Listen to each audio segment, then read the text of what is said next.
먼저 발제를 학생 인권 측면에서 발제를 했을 때 청소년 2025년대 지음 활동가 공연님의 아직 교육의 원칙이 지금 학생 인권이라는 것으로 발제 들어보도록 하겠습니다. 네, 제가 사실 여기 걸어서 한 25분이니까 화성인데 영동역은 제 학생인데 지금은 서울로 이사를 갔어요. 그래서 오랜만에 수원하고 하던 중입니다. 네, 공연이라고 합니다.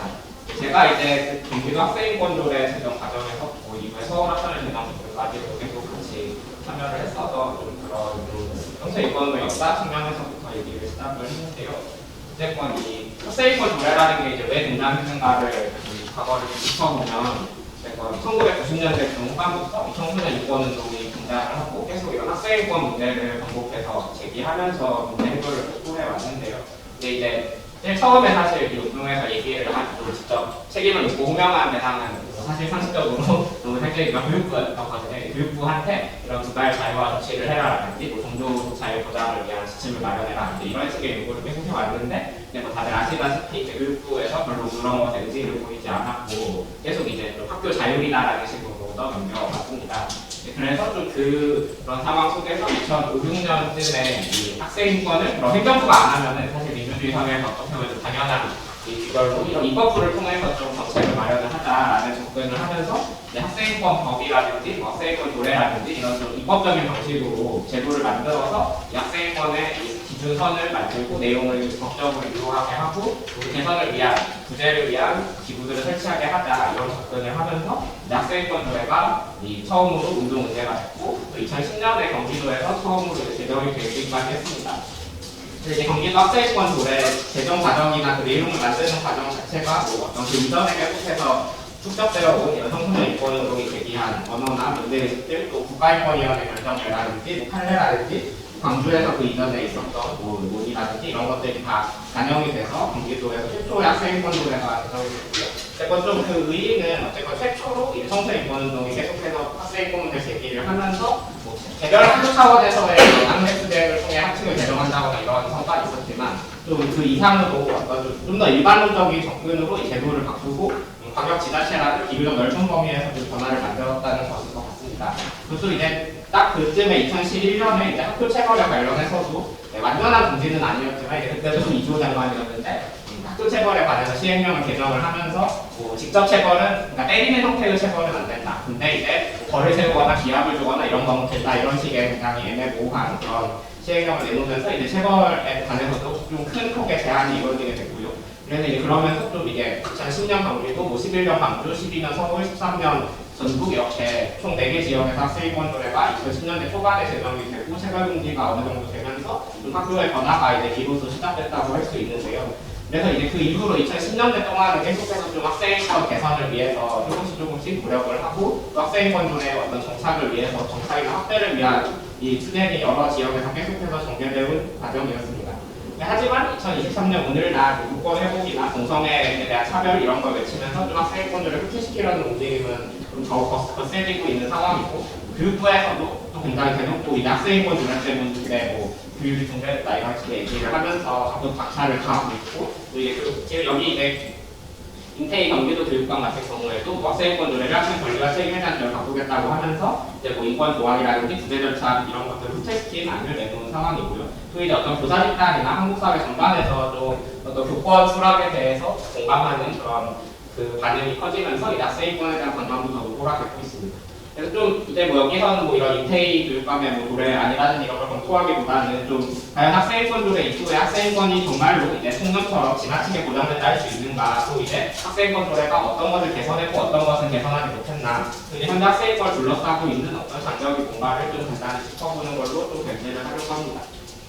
어쨌건 이제 학생인권 조례 제정을 통해서 학생인권이 신장되냐라는 질문을 많이 받는데 사실 좀 수치적으로 그렇게 뚜렷하지는 않다. 뭐 예를 들어 학생인권 조례 시행지역과 미시행지역 간의 차이가 크지 않다 이런 식의 연구들도 있는데요. 하지만 좀 저는 시행 지역, 그 지역별 비교보다는 학생인권 조례라는 게 좀 시행된 이전과 이후 시간적 비교가 더 중요하다 생각하는데 어쨌건 2010년 이전에 2000년대 중후반까지도 제가 이제 학교 다니고 2000년대 중반이었지만 엄격한 주말 규제, 뭐 강제 이발, 체벌 이런 것들이 굉장히 당연한 풍경이었단 말이죠. 사회에서 이제 그런 어떤 상식과 감각이 굉장히 변화하기 시작했고 좀 전반적인 이 학생인권에 대해서 사람들이 이 정도는 너무 심하지 않아라는 그런 어떤 감각의 변화가 분명히 있었다고 생각하고요. 또 이 학생인권이라 제정되지 못한 지역에서도 이제 소위 중고교감들이 뭐 어떤 노래가 없더라도 좀 이런 건 너무 과도하다, 이런 거는 좀 하지 마라, 이런 식의 그런 어떤 좀 정치 장벽을 계속해서 학교에 나가면서 학생인권 현실이 상당히 개선됐다고 볼 수 있습니다. 그리고 국가일권이나 체벌같이 가장 대표적인 상징적인 것들을 보면은 2010년 이전까지의 국가일권위원회나 다른 시민사회의 조사를 보면은 중고등학생 한 80% 이상이 국가일권이나 체벌을 굉장히 심하게 일상적으로 거의 매일 경험한다고 응답이 나오고 했었는데요. 근데 2010년대 이후에 이런 조사라든지 어떤 폭력의 정도 이런 것들이 굉장히 약해진 것을 볼 수 있고요. 물론 체벌 금지는 앞에서 말씀드렸듯이 학생인권 조례 외에도 이런 서울교육청의 세면선택, 시행령 개정, 그리고 특히 이제 2014년에 아동복지법 개정 같은 것들이 좀 더 큰 영향을 미치긴 했습니다. 그래서 국가인권위원회에서 이제 16년에 발표한 조사를 보면은 이제 조례가 있는지 없는지를 비교한 그 항목이 있는데요. 이렇게 보시면은 제가 차이를 계산한 거는 제가 계산한 건데, 두발 복장 규제 같은 경우는 한 10에서 26% 정도 이렇게 차이가 나고, 체벌 같은 경우도 10% 정도는 조례가 있고 없고에 따라서 차이가 나는 걸 볼 수가 있습니다. 그리고 또 이제 다른 최근에 2021년 논문 같은 경우에도 이제 인권 침해자 학교 환경 여기 이 논문에서 이제 교사의 폭력, 개인정보 공개, 용의복장을 총원자로 이렇게 정의를 해서 조사를 했는데 여기에서도 좀 유의미한 차이가 있다고 얘기를 하고 있고요. 하지만 이게 학생인권조례 한계도 굉장히 명확한데요. 사실 이 표만 보더라도 학생인권조례가 있는 지역에서도 두발 규제를 40% 가까이 경험한다. 이런 말로도 사실 해석할 수 있는 거죠. 휴대전화 규제도 74% 경험하고 있다고 응답을 한 거고요. 그리고 또 이제 가장 근본적인 문제는 이 학생인권 조례가 특정 지역의 자치법규이기 때문에 그 지역을 넘어서서는 굉장히 직접적으로 적용되지 않아서 경기도 학생인권 조례 시행 이후에 이제 청소년분들 인터뷰 같은 데 보면 나온 얘기가 인천 지역 학생이 두발 규제에 항의를 하니까 부사가 옆동네 부천으로 이사가라라고 그렇게 시행령을 이랬다는 이런 보고 나왔었고요. 어떤 인권이 굉장히 보편적으로 보장되지 않는다는 어떤 문제점이 있습니다. 그래서 이 학생인권 조례 시행 지역을 좀 더 미시적으로 들여다보더라도 사실 학생인권 조례가 있다고 해서 학생인권이 온전하게 지켜진다거나 학생인권 조례 때문에 학생인권 침해를 건너서 못한다 이런 것이 굉장히 사실과 다르다는 걸 알 수가 있는데요. 이런 실태조사 결과를 보더라도 서울시교육청의 이제 가장 최근에 2020년 초 발표된 조사를 보면은 신체에 대한 폭력 같은 경우에도 초등학생이 16.9%, 중학생 28.9%, 고등학생 22% 이런 식으로 사실 굉장히 많은 숫자가 좀 체벌 경험이 있다라고 응답을 하고 있고 또 머리 모양을 자유롭게 할 수 있는가라는 질문에도 중학생과 고등학생 50%대 미치고 있는 것을 볼 수가 있고요. 종교 자유 같은 경우도 종교계 학교에서도 30% 45.1%가 종교 강요를 받고 있다라는 응답을 하고 있습니다. 경기도 실태는 어떨까 하고 이제 경기도 교육연구원이 여기는 매년 조사를 하는데요. 그걸 봤을 때도 코로나 이전인 19년 거를 좀 봤는데 그때는 이제 초등학생 3.9%, 중학교 14.8%, 고등학교 6.8%. 가장 최근인 2022년 조사는 이제 초등학교 6.5%, 중학교 10.6%, 고등학교 6%로 이제 체벌을 이제 근 1년간의 경험을 했다라고 응답을 했고 사실 이 중에서는 굉장히 일주일에 자주 경험한다라는 응답도 한 1, 2%대가 계속 나왔었습니다. 이 조사를 보면. 이 휴대전화 관리 방식에 대한 질문에서도 중학교 78.4%, 고등학교 41%가 학교 생활 중에 다 일괄 수거된다.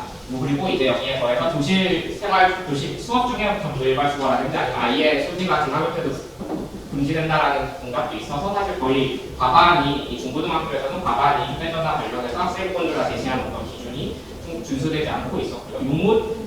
용무지도 같은 경우에는 이 뒤에 있긴 한데 이 경기도 학생부 실태조사 최근 조사에서는 두발복장 규제에 관해서 어떤 존재 여부, 그러니까 두발을 규제받는다, 복장은 규제받는다, 화장품 규제받는다 이런 거에 대한 문항이 아예 없더라고요. 문항이 없고 이 용무 규제 관련 문항은 등교시에 용어지도 하는지랑 매추 규제 하는지 2개밖에 없었습니다. 그래서 이 연구원 인원들 왜 이렇게 나지라는 생각을 했는데 보시면은 이게 중학교와 고등학교 81%대가 이제 이런 등교시에 부문에서 용무지를 갖고 있다라고 해서 용의복장 규제가 있는 걸 알 수 있고요.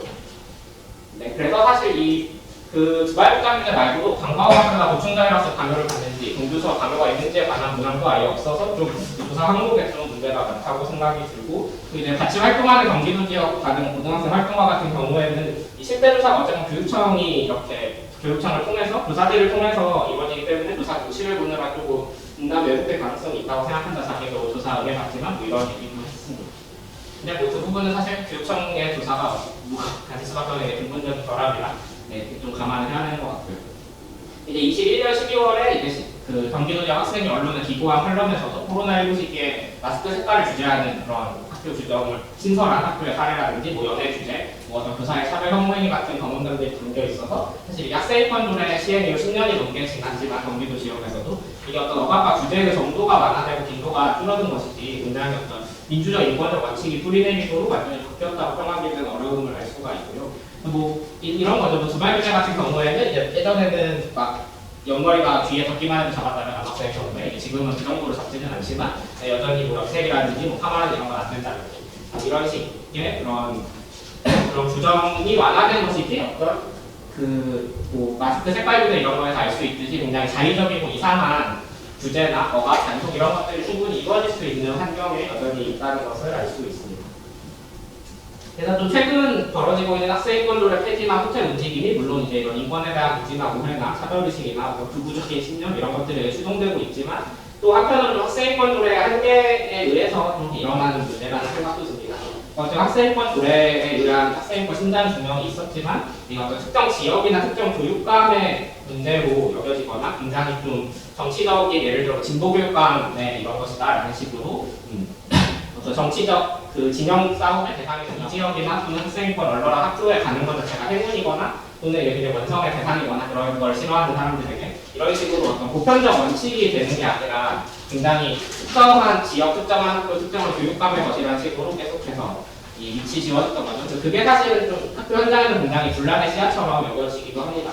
머리를 잡을 거냐 말 거냐, 매트로가 할 거냐 말 거냐, 휴대전화를 압수할 거냐 말 거냐 이런 논란이 계속해서 학교 현장에서 벌어지게 되고 학생인권 조례가 사실 여러 조사에서 보면 학생들 중에 한 30-40%밖에 그 존재나 내용을 모르거든요. 실제 조사를 보면은. 그럼에도 그리고 또 학생인권을 완전히 보장하는 것도 아님에도 불구하고 이제 끊임없이 뭔가 마치 학생인권 조례 때문에 문제가 되는 것처럼 여겨지게 되는 거죠. 이제 다음에 인용한 글이 좀 학생인권 운동을 계속 해온 중등 교사가 이제 학생인권을 요란하게 교육청에서 얘기하지만 실제로 학교 현장에서 시행되지 않는 현실에서 좀 어떤 문제가 있는지 요약한 부분인데요. 학생인권을 존중하는 교사는 학생을 잡지 못하는 교육을 포기하는 교사라는 식으로 비난을 받고 학생인권 잘 보장하는 학교는 같이 이제 노는 학생들을 이렇게 봐주고 학생 교육을 포기하는 학교인 것처럼 생각이 되는 거죠. 그러면서 이제 반대로 이제 학생들은 이런 학교에서 인권 침해가 사실 사라지지 않았기 때문에 그것에 대한 불만과 저항이 계속 있고 그게 마치 교사에 대한 도전이나 인권 침해인 것처럼 이제 인식이 되는 문제도 있었고요. 그래서 사실 이 학생인권이 굉장히 모든 학교에, 한국의 모든 학교에 당연한 상식이나 원칙처럼 됐다면은 이게 일어나지 않았을 어떤 문제들이 이제 그렇지 않았기 때문에 굉장히 좀 소모적인 갈등이라거나 문제가 발생하는 그런 원인이 됐던 면이 있다고 봅니다. 또 다른 측면을 보면은 이제 학교나 교육청이나 사무소의 전반에 갖고 있는 굉장한 오해가 학생인권은 사실 학교에서 당연히 지켜줘야 되는 것이고 교육 과정에서 학생인권을 지키지 못한다면 사실 그건 그 교육이 잘못된 것이라고 판단돼야 함에도 불구하고 굉장히 그게 아니라 학생인권을 근데 교권과 대립하면서 어떤 균형을 이루어야 되는 대상으로 인식하는 경향이 굉장히 뿌리에 있었던 거죠. 그래서 이게 학생인권 보장을 요구할 때 인권의 원칙이 무엇이고 그러므로 이건 지켜야 된다라는 식으로 접근되는 게 아니라 그럼 이 정도 완화해주면 되지라는 식의 대응이 항상 계속 학교에서도 교육청에서도 그랬고요.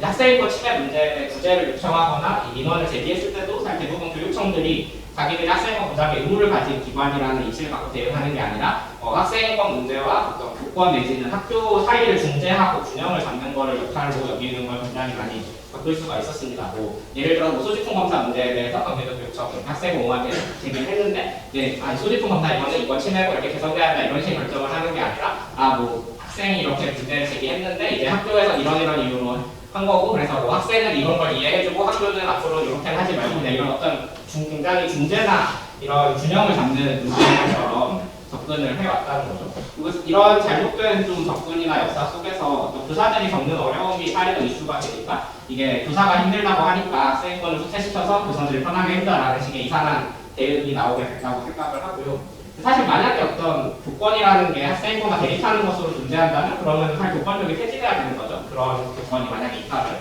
왜냐하면 학생인권이 당연하게 지켜져야 되는 것이니까요. 근데 이제 그렇지 않고 이제 교권이라는 게 다른 개념이라면은 이제 다르게 논의가 돼야 되는 것이고요. 근데 그렇게 접근하는 게 아니라 마치 학생과 교권이 이렇게 균형을 잡아야 되는 식으로 얘기하는 것이 결국 좀 학생을 도대체 뭐라고 생각을 해왔는가, 그리고 이 학생권 문제를 그냥 머리를 좀 바리깡으로 직접 안 밀고 심하게 패지만 않는다라는 식으로 사실은 한국 사회 많은 사람들이 그냥 생각해온 것은 아니었나라는 좀 그런 반성이 필요한 상황이라고, 시점이라고 말씀을 드렸습니다. 하겠습니다. 네. 사실 저는 우선 말씀드리면 몇 분 하면 될까요? 15분? 될까요? 아니 주말 되시니까 좀 더 해요? 네. 20분. 네. 저는 50분까지. 너무 말씀 잘 들었고, 제가 2008년도에 국사학교 교사가 돼서 10년도에 겨울에 소인선생님이 수원지에서 인권연수를 기억이 나고, 그런 식으로 그러다 전공이 거기다 보니까 그래도 일반 교사, 보통 교사보다는 좀 예민한 편이에요. 좀 위험한데, 그거 왜 하지? 예를 들면은 저희 학교에서 제가 이제 처음 근무하다가 2019년도 때 오산에 갔더니 이제 소위 말하는 GP 한 명이 있는 거예요. 아동학대나 여러 가지 교사 폭력, 학교 폭력이 좀 심한 그 학년을 맡았는데 그때 이제 수원도 선생님이 좀 카리스마 있었어요. 쉬는 시간에 이제 여학생들이고 남학생들 화장실 오래 있게 말자 느낌 오시죠? 네. 화장실에 있으면 이제 뒷담화 하는 데 보시고 남들이 같은 거 성사건가 생기고 하니까 여학생도 화장을 심하게 하고 막 그래도 또 화장실 시작이 돼서 그때 또 퍼지고 또 그게 복잡한 이어진다고 그래서 그래서 제가 그랬어요. 이게 의도는 좋지만 학생 휴식권 침해라는 거를 그 당시 지금 사라졌지만 그 경기도 인권노무관에게 그걸 바꿨고 그리고 여기 휴식권을 보여야 되고 화장을 갖다가 터치하는 건 학교에서는 화장을 하지 노력해야 된다는 얘기가 나오지. 근데 상위 법령이 상위 학교 규칙이 노력해야 된다는데 그걸 성취시키는 거는 학교에서 어긋나는 거잖아요. 그걸 한계를 할 수 없는 거예요. 이걸 이해가 되냐 이런 것도 있습니다. 네. 근데 또 관찰이 돼가지고 상인들이 좀 시도 생기고 또 발제 말씀 잘 들었어요. 발제 보시면 온거나 보시면 알 것 같은데 제가 좀 아쉬운 부분은 받아치는 건 아니고 그러니까 학생권에 대한 부분을 그러니까 말씀은 교권의 대입이 아니라고 하면서 자꾸 왜 교권 중심으로 말씀하시는 생각이 들었어요. 그리고 학생권에 대한 건 꼼짝 같습니다. 꼼짝십시오. 모든 국민이 유사한 것이 그런 것 같습니다. 통보실 권리가 없습니다. 국가는 개인의 가지는 두 가지 차이 기본 인권을 확인하고 이를 보장하는 것입니다. 그러니까 기본이 인권이라는 거거든요. 그렇죠? 학생이나 학자 모두에게. 그런데 보면 말씀하신 것 따르면 학교에 대한 인권, 교사에 대한 인권. 그러면 좀 늘 많은 좀 드리고 싶어요. 지금 학생, 교사의 생활 속에 나온 부분은 단 한 가지예요. 초중사들이 많이 이걸 일으켰는데 지금 수업 장면이 무력화되고 있어요. 지금. 저학년 애들이 이렇게 합니다. 이렇게 한 시간 동안 하고 있어요. 한 시간 동안. 그러면 저희는 그 학생이 거기서 뭘 해야 될까요? 잡아내기면 또 정당이가 안 됩니다. 교사가 학생을 잡아내고 싶다면 법적 근거가 없어요. 걔한테 너 당연히 조용히 해! 라고 선생님이 말하게 되면 법원과 문제가 맞겠지만 정서가 계속 되겠습니다. 심지어 학교 폭력을 가하더라도 그거 진짜 힘들어요. 다 관음강이라고 그러고 손 불켰다, 팔 아프다, 염주야 해가지고 진단을 끊어옵니다. 그러면 기존에 아시죠? 교사들이 지시를 듣는 거. 원래 법적 근거도 없는데 심각한 아동학대나 무고죄를 만드는 그런 직시물리가 교사에게 주어져요. 그래서 저는 그걸 측면에서 교사의 교육권이 그동안 이제 간접적으로 이루어졌었고 단순히 초등교육법에 교사는 학생을 교육한다 이 규정만 있다 보니까 생긴 문제라고 생각을 해요. 그리고 그동안 어떤 법령에서도 다들 말씀하신 것 마찬가지로 공부를 말씀하신 대로 학생에 대한 인권의 확인은 2011년도부터 학생을 징계할 때 인격적으로 지켜야 된다. 그리고 또 뒤늦긴 했지만 2021년도도 그렇고 어떤 규정이 있냐면 이게 보면은 이제 교사의 생활사건 강조가 좀 맥락이 있거든요. 그러니까 그 교육기본법 보시면은 이게 새로 생겼어요. 그러니까 먼저 우선 학습자의 규정이 제12조인데 학생을 포함한 학습자의 기본 인권은 학교 교육 또는 평등교육의 과정에 준비되고 보호된다. 확인되고요. 그리고 교육 내용 교육 방법 교재 및 교육 시설은 학습자의 인권을 인격을 존중하며 개성을 존중하여 학생 능력이 실현 가능하다. 어쨌든 학생 인권도 존중하라는 거예요. 그렇죠? 그리고 마지막으로 이게 하나 추가됩니다. 5년 추가됩니다. 학생 학습자로서 윤리의식을 확립하고 학교의 규칙을 지켜야 하며 교원의 교육 연구 활동을 방해하거나 학내 지도를 무난하게 해서는 안 된다. 이게 생긴 거예요. 전에 교육이 없었어요. 그리고 이제 생활사건이 이제 초등교육법이 생겼거든요. 그러면서 교원의 직무에서요. 그 20조입니다. 학교의 장이 교원의 학교생활 지도 이거 시설된 건데요. 20조죠. 학교의 장과 교원은 학생 인권을 보호하고 교원의 교육 활동 외에 필요한 경우에는 법령학적으로 정하는 바에 따라 학생 치료할 수 있다. 이 부분을 취한 거거든요. 그러니까 중요한 거는 학생이 이걸 보호하고. 근데 이제 문제는 뭐냐면 생활적 고시가 급하게 만들었다 보니까 학생이 교실에서 엄격하게 분리되거나 이 소지품을 뭐 검사하거나 또는 이렇게 압수하는 표현이 그렇지만요. 보관하는 부분에 있어서 좀 세밀하게 만들었는데 상위 법령이 좀 약간 좀 약합니다. 왜냐면 이분이 잘못하면 신체의 자유라든가 그렇죠? 아이들 같은 거 저작권 침해 약간 그런 쪽이 있기 때문에 그렇게 있고요. 다만 그러면 누가 헌법에 헌법 37조 다 이해한 사항인가 다 아시죠? 법률 유무 31조의 그 사항 아시죠? 37조 2항이에요. 국민의 모든 자유와 권리는 국가 안전보장 질서 유통 공공공의에요. 필요한 경우에 하나요? 법률에서 제한할 수 있으면 제한할 수 있다는 거죠. 다만 그럼에도 불구하고 자유와 권리의 본적 내용을 침해할 수 없기 때문에 그 부분에서 아마 인권과 교권 연구하시는 분들이 논의가 필요할 것 합니다. 그러니까 이 말씀을 드리는 이유는 그러니까 지금의 교실 상황에서 아까 말대로 소리를 찾아듣지는 않을 것 같아요. 막 뭘 집어던지고 상대 쌍욕을 하고 그랬을 때 저는 학생 인권을 말하고 교육을 말하기 위해서는 저는 교육과 아이들을 놓고 말을 생각합니다. 어떤 분도 아이를 그러면 풍부하시더라고요. 학생이라고 하니까 아이라고. 그런데 그 교육 공간의 학생들이 교육을 받고 성장을 하고 그 권리가 있는데 근데 거기서 인권을 보호하는 게 좋습니다. 그러면 저는 여태까지 인권을 주장하신 분 중에서 수업에 난동적인 학생들을 어떻게 과연 인권을 도와줄 것인가에 말씀하신 거 못 봤어요. 다만 나오는 것도 됐고 현대를 만들자 이 정도 말씀하시더라고요. 그리고 다행스러운 건데 경기도 같은 경우는 그래도 진공교육 과목을 거치면서 규정 재개정 위원회가 있어가지고 2013년도부터 이거 적용되거든요. 그래서 두 가지 여러 가지 있지 않습니까? 이거 함부로 할 수가 없어요. 그리고 독일 같은 경우 보시면은 유럽 같은 경우는요 과반수가 교사예요. 적어도 절반이 교사예요. 그날 아시죠? 어떻게 되는지 학생의 성분에 부모 성분에 그 성분에 이거는 뭐가 잘못된 거예요. 그리고 요즘 교육부가 특이하게 전교조에서 생각했던 교육 핵심 뭐죠? 그 교육 주체 뭐 학생 교사 꼭 이렇게 있었잖아요. 사실 근데 그거는 법적 근거도 없고 아무 근거가 없는 거거든요. 그리고 교육의 주체가 학생을 보면 교사라면 그거 수업 내용과 그걸 다 지정해야 되는 거예요. 누가 주체 치는 건 이상한 거예요 지금 말이. 근데 교육부가 이 주체 말 참 잘합니다. 그래서 생활적 고시에도 교육 3주체의 의무 그만큼 공공체를 보고 각자 해야 되겠다고 생각하다 보니까 교육 주체가 상황 같아요. 근데 법적으로는요 그 핵심 그 교육 평가잖아요. 도시의 중요한 뭐죠? 학생, 학부모, 교사, 동호단체, 그 다음에 파리 퇴장도 있으니까 학교 경영자 및 설립자 및 경영자 그리고 국가및 지방단체 6개의 당사자가 있고 그 중에 교사, 학생, 학부모가 바로 핵심 당사자거든요. 그렇지만 저는 학생권이 무엇보다 그리고 교육권이 보장되기 위해서는 이렇게 충분히 논의할 수 있는 자리가 필요하다는 말씀드리고 그리고 확실한 발언도 있습니다. 학생권이 보장되고 있는가 교육권이 제대로 보장되고 있는가 그런 학교 특징은 단 하나입니다. 학생 자치가 잘 운영되고 있는 거예요. 학생 동아리 활성화되어 있고 학생들이 자치활동을 열심히 하고 회의가 작고 그 학생들이 프로를 만들고 학교장 건의를 하고 운영위원회 참석을 하고 담당자에게 방학을 하고 학교장을 만들어가고 학교장이 학생들의 의견을 적극적으로 반영하고 선생님도 학생치를 조직해 주는 학교들은요 학폭도 적고 교권 침해도 적어요. 근데 그런 거 안 되는 학교도 문제 많습니다. 그리고 말씀하신 대로 여전히 아직도 간혹 우리 교문치 가다면서 이제 두바이 가다면서 저도 개인적으로는 제가 친어와 가치에 대한 이런 걸 가지고 교복 입은 것도 억울한데 뭘 도착 난리고 저렇게 이해가 안 되는데 개인적으로 그리고 요즘에 추인도 허용해 놨습니다. 그러면 이제 치마가 아니라 바지도 허용하게 하고는 허용이 아니죠. 권리를 누려서 제가 생각하고요. 근데 황당하게도 교복을 지원받았으니까 지도에는 이런 말도 안 되는 논의를 해가지고 오히려 교육권과 교권이 실제로 교권 아닙니까? 교육권과 학생권을 배타적이고 대조가 되지 않나 생각합니다. 한 가지 안타까운 건 학생권을 논하기 위해서는요 학교폭력을 심하게 당하는 학생들을 우리가 어떻게 도울 것인가에 대해서 인권운동하시는 분들이 노력해 주셔야 돼요. 물론 저는 반성합니다. 근데 교사 중에서도 소위 말하는 폭행도 있습니다. 부탄 교사. 그분들은요 교사도 보세요. 그리고 항상 업무를 안 받습니다. 초등학교가 정확히 계신데 그분들은 전담교사를 맡아요. 학교마다 계속 옮겨 다녀요. 학교장은 그런 부족의 교사에 대해서 뭐라 하지 않습니다. 마찬가지로 학생들 개인의 책임은 아니지만 그 학생이 방만하게 대하고 선생님 어쩌라 저쩌라 실행 모하고 친구도 괴롭히고 있어요. 그러면 그런 학생들을 어떻게 인권적으로 돕고 효과할 수 있을지에 대한 왜냐하면 그 학생들이 비하면 다시 약자거든요.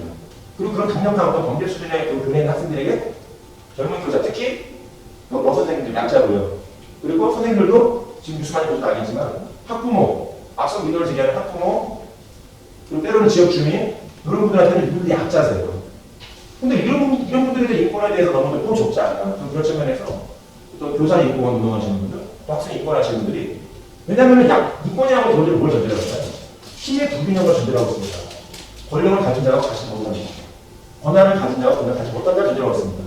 그런 부분에서 학생 인권을 계속 신장해 나가야 되고 저희가 추진해 나가야 되는데 한편으로는 너무 학생 인권의 회복 대상을 학교와 교사를 대상으로 하기 때문에 오히려 인권 논리를 빨대기처럼 딱 가다 보니까 교육권도 지키지 못하고 학생들이 회복되지 못하지 않나. 그리고 또 그 빌미를 윤석열 정권이라고 활용을 해서 모든 학생 인권 쪽에 굉장히 있는 것처럼 해보는 분이 있어요. 다만 우리는 좀 반성을 해야 됩니다. 예를 들면 수업 시간에 이제 방해 수업 방해 심하게 하고 또 친구들을 위험하게 확보를 하는 것 같아요. 수업 방해 심하게 하고 비행기가 심해요. 그리고 위험한 행동도 막 해요. 팔가 잡고 가는 이유가 그것도 심하게요. 그 학생에 대해서 출석 정지를 내렸습니다. 자, 그러면 교육감은 어떻게 뭐라고 할까요? 아주 경제적 인권적이기 때문에 그 학생의 학습권 보장을 위해서 아주 무슨 하는 이유로 잠시 다 끝났는데 늦게 오신 분들 위해서 독상을 마련해. 지금 경기가 끝났어요. 끝났어요. 근데 또 참아주라는 거예요. 근데 시행령 부분 다양스럽게 초등교육법 30일부터 4안 보시면 교육감은 출석 정지한 학생의 학습권이나 여러 가지 그런 걸 보장하기 위해서 교원과 설비와 시설과 프로 마련해야 된다라고 하고 있어요. 근데 여태껏 교육감이 한 번도 마련이 있습니까? 마련하지 않고 유일하게 공문만 해가지고 아주 조목조목 보호해주고 걔를 보장해주고 살아고 있어요. 자, 추석 정기돼서 학교 안 오는 친구를 출석을 인정하지 않으면서 학교에 오게 하는 건 좋아요. 그렇지만 오게 했을 때 어떻게 도와주냐에 대해서 교육부도 도와주고 기재부도 예산을 하고 교육감도 참신한 거 마련해줘야지 학교에 따르게 되면 학교에서는 국가 학생들을 성찰해서 만들어가고 나눠갖게 되는 거 아니에요. 또 협박, 보복부 이런 식으로 또 혹시 신고당하는 거 아니야? 이런 부분가 있다는 것이죠. 근데 이제 문제는 그동안 그런 부분이 안 되기 때문에 그걸 생활지가 보시면서 어떻게 된다면요. 조상님이 주시는 말씀 주시게끔 베니핏들이에요. 조언, 주의, 상담, 조언, 상담, 주의, 풍력, 풍예가 있거든요. 네. 그래서 사실 이거 분리되는 경우도 그냥 분리되는 건 아니고 심각한 어떤 경쟁을 하고 여러 가지 자기들이 안 되는 경우에 한 번 더 얘기하고 또 얘기해가지고 그 학생이 말을 들을 수 있도록 이제 학교가 안 되면 이제 20분 딱 분리를 하고 또 분리도 안 되려면 그때는 누가입니까? 부모님이 인계를 할 수가 있어요. 그래서 그런 식으로 하는 이유는 적어도 정상적인 수업 상태가 되지 않을 때는 교사에게 권한을 주고 법적인 그걸 마련하자. 그것이 초등교육법과 교원주의법, 교육기본법, 그리고 교원의 생활지도에 관한 고시의 의도라고 생각을 합니다. 근데 이런 부분이 있어야지 오히려 학생에 대한 신뢰가 줄어들죠. 지금도 가르치는 학생들한테 야, 너 분리되고 싶어? 너 학생들 갈래? 이런 말 하면 안 되죠. 그런 말은 개인적으로 해가지고 하여튼 최대한 그 학생 인권을 보여주면서 해야 되죠. 근데 문제는 뭐 그동안은 너무 단계도 없이 정신을 따지지 아니하고 토론을 하라든지 관습적으로 딱 억울하면 사실 여기 앉아있기 싶으냐 저 아까 논의를 안 한 것 같은데 왜냐면 관습이 시작하다 보니까 인권들이 없는 시작하다 보니까 저기에는 관습이 다 쪄들어 있어요. 그러다 보니까 어떤 그런 그 이후에 그런 어떤 유전자적인 뭐라고 할까요? 그런 배제된 어떤 그런 것들이 오히려 권한의 법의 시대 그리고 인권의 시대 그리고 개인의 자유와 권리를 최대한 보장한 시대에는 어긋나지 않는다, 위급하지 않는다. 그런 측면에서 좀 도와줄 필요하다고 생각을 하고요. 다만 그럼에도 불구하고 최근 들어서 사실 어려워지는 건 사실 학생 인권 문제지만 학생 인권 문제나 인권 문제로 접할 수 있지만 한편으로는 또 너무 심각한 면이 있습니다. 대표적으로 얼마 전에도 있었는데 최근에 발생한 현상입니다. 상관자들부터 학생 자치회 선거 문제로 인해서 불복을 하거나 부모가 문제를 생기는 경우가 일어나고 있어요. 그래서 어떤 지역의 학교에서는 학생이 약간 부정행위가 있어요. 선거 부정행위를. 그래서 교감 선생님께서 만났어요. 어떤 일이 벌어졌을까요? 그 학생 부모가 교감 선생님을 아동학대를 범죄했습니다. 협박하고 위협했다. 네. 근데 다행히 녹음을 해놨어요. 그래서 살아났어요. 그러고 나니까 정보공개 청구, 또 다른 보고서, 행정감사여고, 조사여고 계속했어요. 근데 아시죠? 기록 정도 은근히 합격권인 것 같지만, 그래도 투표권이 있는 많은 부모님들 많이 반영합니다. 바로 조사 나와요. 네. 그러니까 학교가 수십 차례 입변에 시달린 거예요. 그래서 3월 달에 다시 재선거를 했는데, 아무도 후보자가 나오지 않았어요. 그래서 이 단독 후보가 돼가지고 당선이 됐어요. 그럼 끝난 거죠? 끝나지 않았습니다. 계속 진행되네요. 또 한 가지 하려면, 선생님이 이제 그 학생들 관계가 좋았어요. 근데 그 중에 한 학생이 선생님 차량을 같이 갖고 싶었나 봐요. 그래서 내가 어떻게 했냐면, 선생님들을 이전에 가다가 성희롱했다고, 성추행했다고 애들한테 퍼뜨린 거예요. 애들 진짜 그런 줄 알고서 했는데, 알고 있는데 누가 있을까요? 그 학생 입으로 나오고 따져보니까, 찾아보니까. 선생님이 문제가 됐거든요. 근데 선생님이 즉시 분리가 되고 지게 되겠습니다. 그래서 나중에 복직을 했거든요. 근데 이분을 조사받았어요. 교육정보조사 받고, 신분청 안원계 전담공조사 받고, 정보조사 받고, 추가조사 받고, 그래서 시작했어요. 심지어 요즘 유명하죠? 예, 제 안에 후원했던 세이브칠드런 분해의 모습 이런 데서 가가지고 또 사례조사하고 인수 안 받은 선생님 또 문제도 하고 또 아동학대 또 정보실비는 등록도 되고요. 이런 일이 벌었단 말이에요. 그러니까 무죄가 됐거든요. 어떻게 했을까요? 검찰도 아무 말도 안 되니까 그 부모가 됐어요. 검찰 말이니까 왜 안 되냐 했더니 말씀하신 다 무죄가 나왔습니다. 마지막으로 뭐 얘기냐면은 피해자가 아니시잖아요. 그랬어요. 그랬더니 피해자가 아니라고요? 그럼 잘 됐네. 그래서 기다리신 거예요. 자기가 안 했다고. 6개월인가 8개월 주의.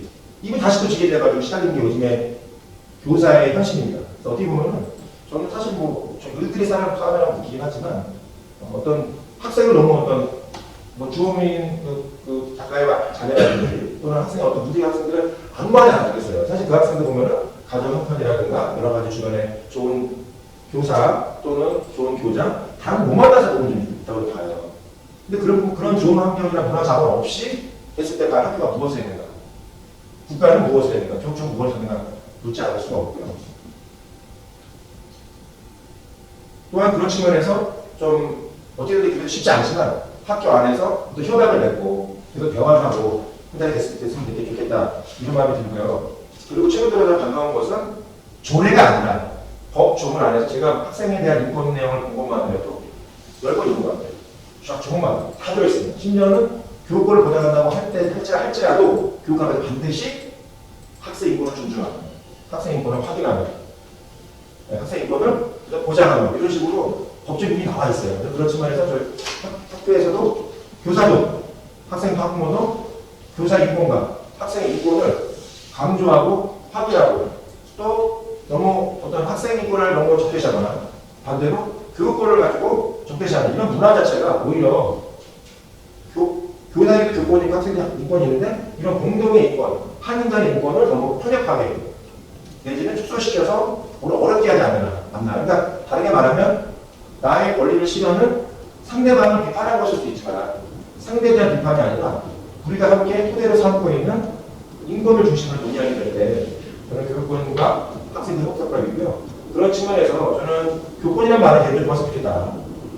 보통 아이에서 보면요. 재미나는데요. 교육공무원 40세 일하기에서는 교권을 존중받아야 하며 이렇게 나와 있어요. 근데 아이를 보면요. 그 보도를 아니고 교원의 전문성은 존중되는 지나가 있어요. 그래서 제가 아이로의 그 교원에 대한 지위 우리 지금도 몇 년, 78년도, 68년도 있었던 좀 이슈는 있었던 그 교원에 대한 그 지위에 대한 권고에 대한 그거를 교육공무원 만들 때 교권이라도 안 말고 그죠? 그 교원에 대한 전문성이 어땠을까 듭니다. 그래서 저는 교사에 대한 권리로 있어서 권리를 논할 때 교육권과 교사의 인권으로 좀 독립하면 좋겠다라는 생각이 많이 들고요. 그리고 앞으로 저는 이제 적어도 앞으로도 교육을 논할 때는 아시죠? 이제 종교 선생님들이 그 아주 부당한 어떤 그 학교 설립자들이랑 많이 싸웠었습니다. 많이 싸웠습니다. 학교 많이 바꿨고 민주화시켰고 아이들 많이 형식시켜줬습니다. 근데 그 과정에서 안타까워서 멋진 헌법재판소 결정 만들었죠. 그게 뭘까요? 교사가 징계되면 억울한 거죠. 그래서 이 헌법소송을 제기 한번 해봤는데 결론은 뭡니까? 아무리 그래도 학생의 학습권 보장을 위한 교육권을 포기하면서까지 수업을 거부해서는 안 된다. 저는 그래서 학교가 좀 배움의 장소가 될 수 있도록 학생인권단체와 교원단체, 교육교장 노력을 하면 어떨까? 그리고 거기서 얼마나 멋진 글을 만들어낼 수 있을까? 거기서 자정대도 일어날 것이고요. 함께 논의하면서 협업도 나타날 것이고 더 나아질 것인데 지금의 우리나라 국가가 수직으로 가고 있다고 하지만 실제로는 너무 지금 피폐해 있어요. 그러니까 사회가 굉장히 우울합니다 지금. 그러니까 각자 개인의 자유와 권리를 주장하고 있지만 상처받고 피해받고 싸움 너무 많아요. 그러다 보니까 조금만 건드려서 깨끗한 얘기라고 상대를 다 조금 법적을 하면 좋지만 법적을 하기 전에 대화를 하고 그리고 또 협의를 하고 누가 중재가 약간 좀 현재 보신 분이 있는 것 같은데 저는 그렇게 강하지 않습니다. 주변에서 성원과 응원으로 서로 공감대를 만들어가면서 범죄에 대해서는 단호하게 대처하되 어느 정도는 대화를 해주시면서 법태들이 전에 그 공동체로서 그것이 강사들로서 교육권 학생 인권을 보장해 나간다면 적어도 지금보다는 진일보한 뭔가를 할 것이다.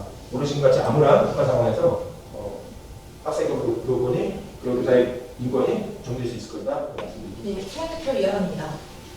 오늘날 우리는 학생 인권 공부 사상 최대의 위기를 맞이하고 있습니다. 계속되는 교사의 죽음은 우리에게 그동안 가려져 있었던 교사들의 노동권을 다시 상기시키는 기회가 되었습니다. 그 이후 정유료를 비롯한 교사단체와 정치권은 이른바 교권보호사법을 전례없는 속도로 통과시키며 이 법이 교사의 권리를 지키고 공교육 정상화를 위한 시간이 될 것이라고 평가하고 있습니다. 이 법이 통과되기까지 많은 시민이 연대하고 징계를 각오한 교사들의 투쟁이 있었기에 가능한 일이었습니다.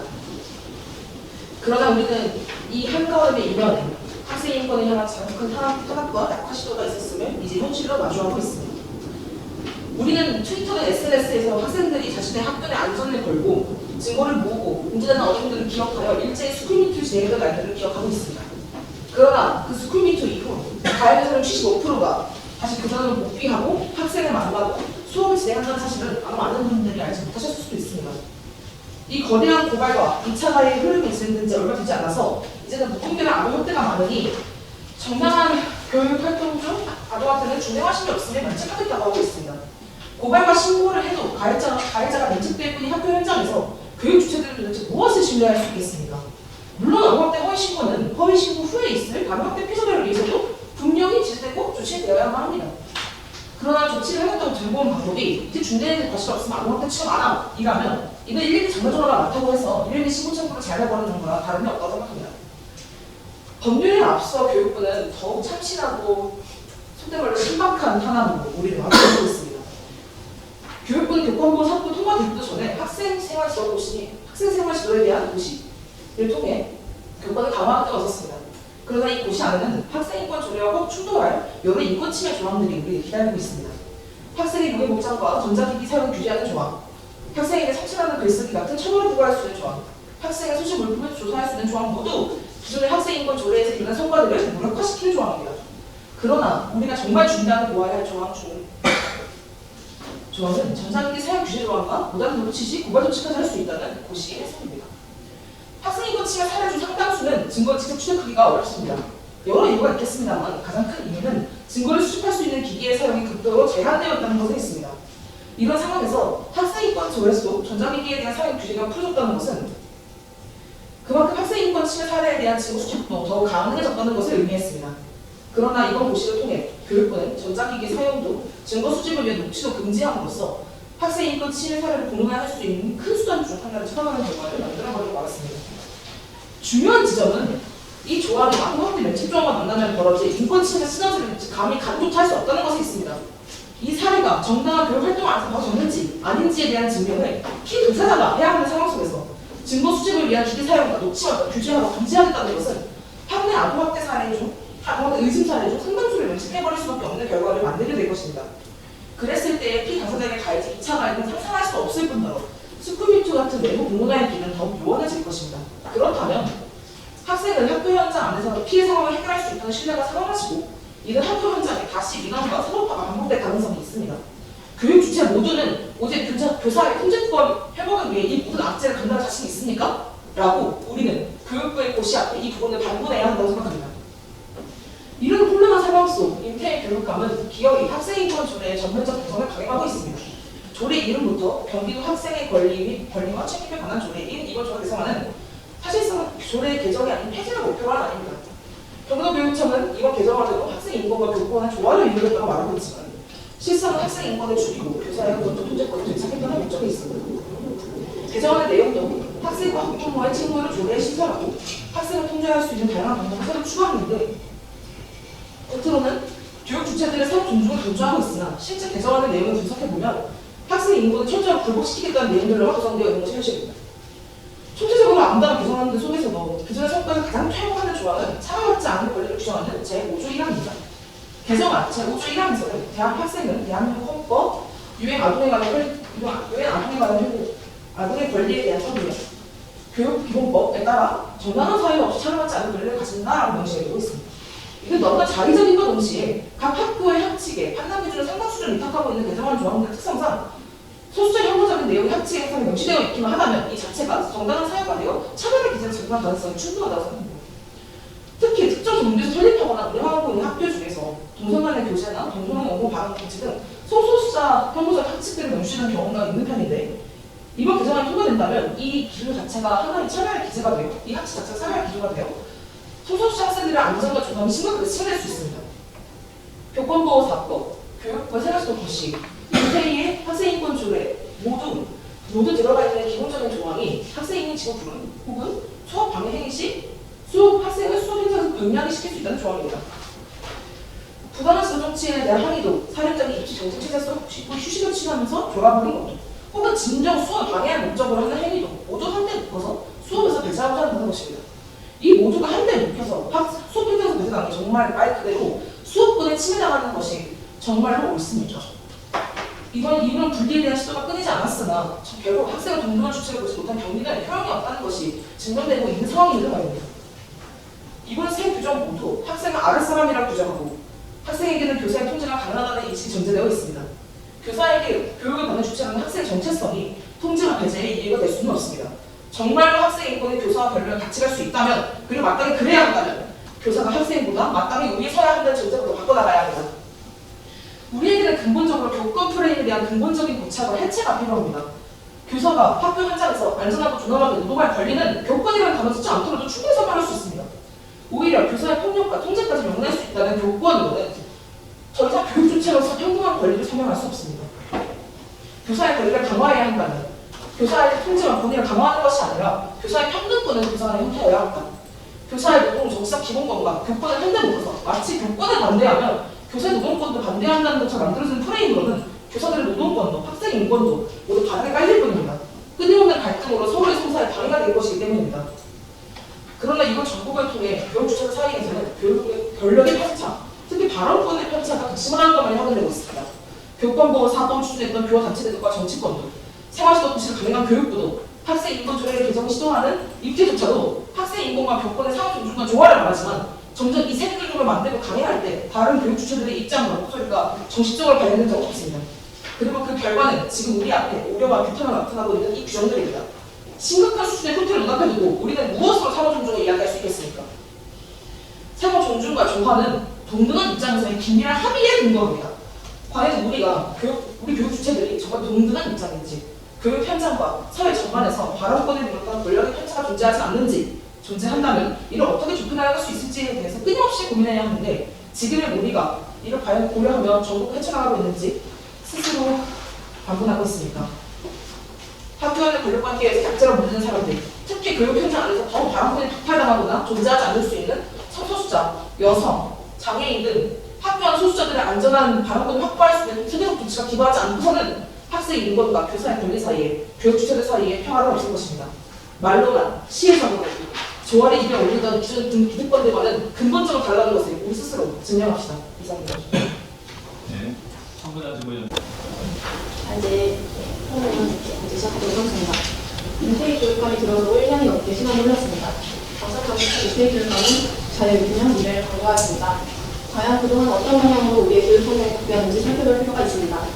일단 가장 핵심적인 변화 내용은 기존 경기도 학생인권 조례를 개정한다는 것입니다.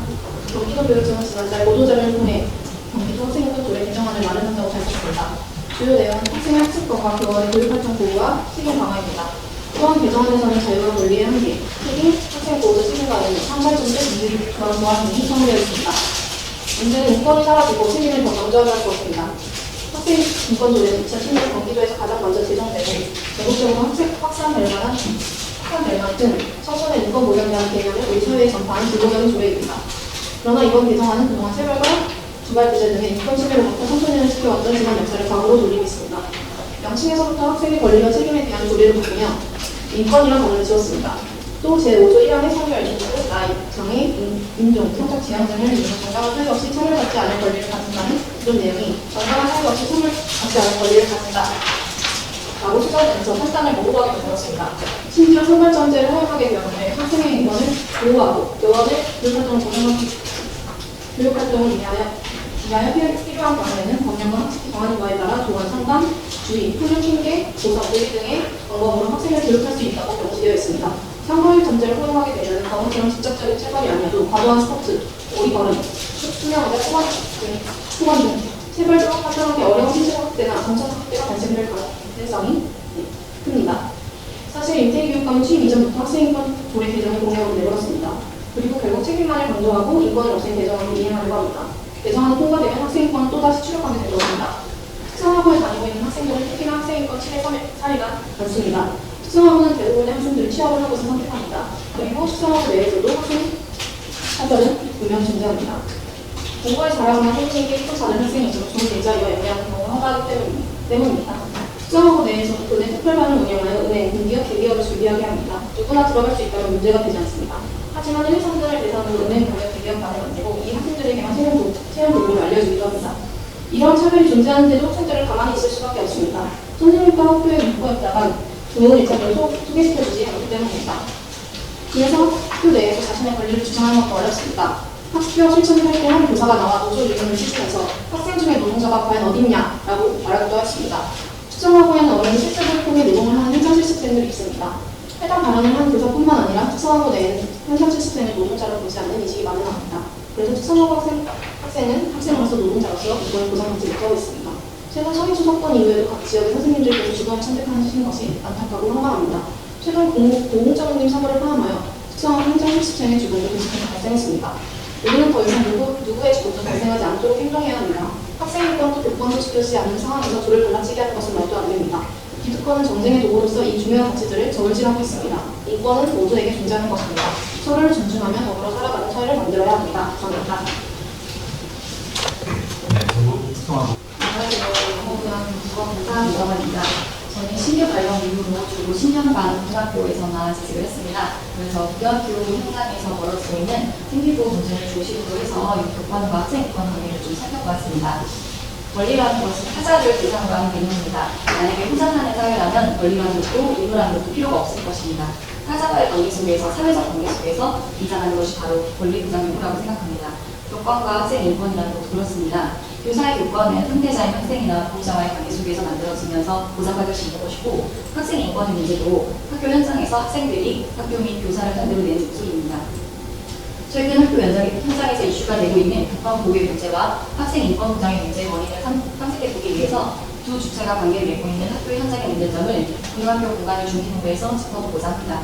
현재 고등학교는 대학 입시를 위해 필요한 도구를 절약해버렸고, 교실 속에서 맺어지고 있는 교사와 학생 간의 사실 관계는 생기부를 매개로 하고 있는 계약 관계와 크게 다를 바 없다는 것이 필자의 의견입니다. 우선 고등학교 교실 현장을 한번 짚어보겠습니다. 현재 대한민국에서 인문계 일반 고등학교의 국민 목표는 당연히 대학 입시입니다. 이것은 부정할 수 없는 공공연한 사실입니다. 학년만 학교에서는 1년간의 학사 일정을 평가하듯 고3학생들의 대학 진학률을 정리하고, 고등학교 입학을 준비하고 있는 중3 교육자들은 각 학교의 대학 진학률을 따져보면서 고등학교 원서 접수 여부를 결정합니다.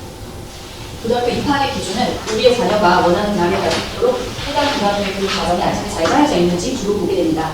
예를 들어서 최근에 고교학점제 상황에서는 선택 과목의 크기 넓은지, 그리고 자율교육 과정을 하는 여건이나 시행에서 개인 세트계에 써질 수 있는지 등등을 주요 점검 사항으로 보게 됩니다.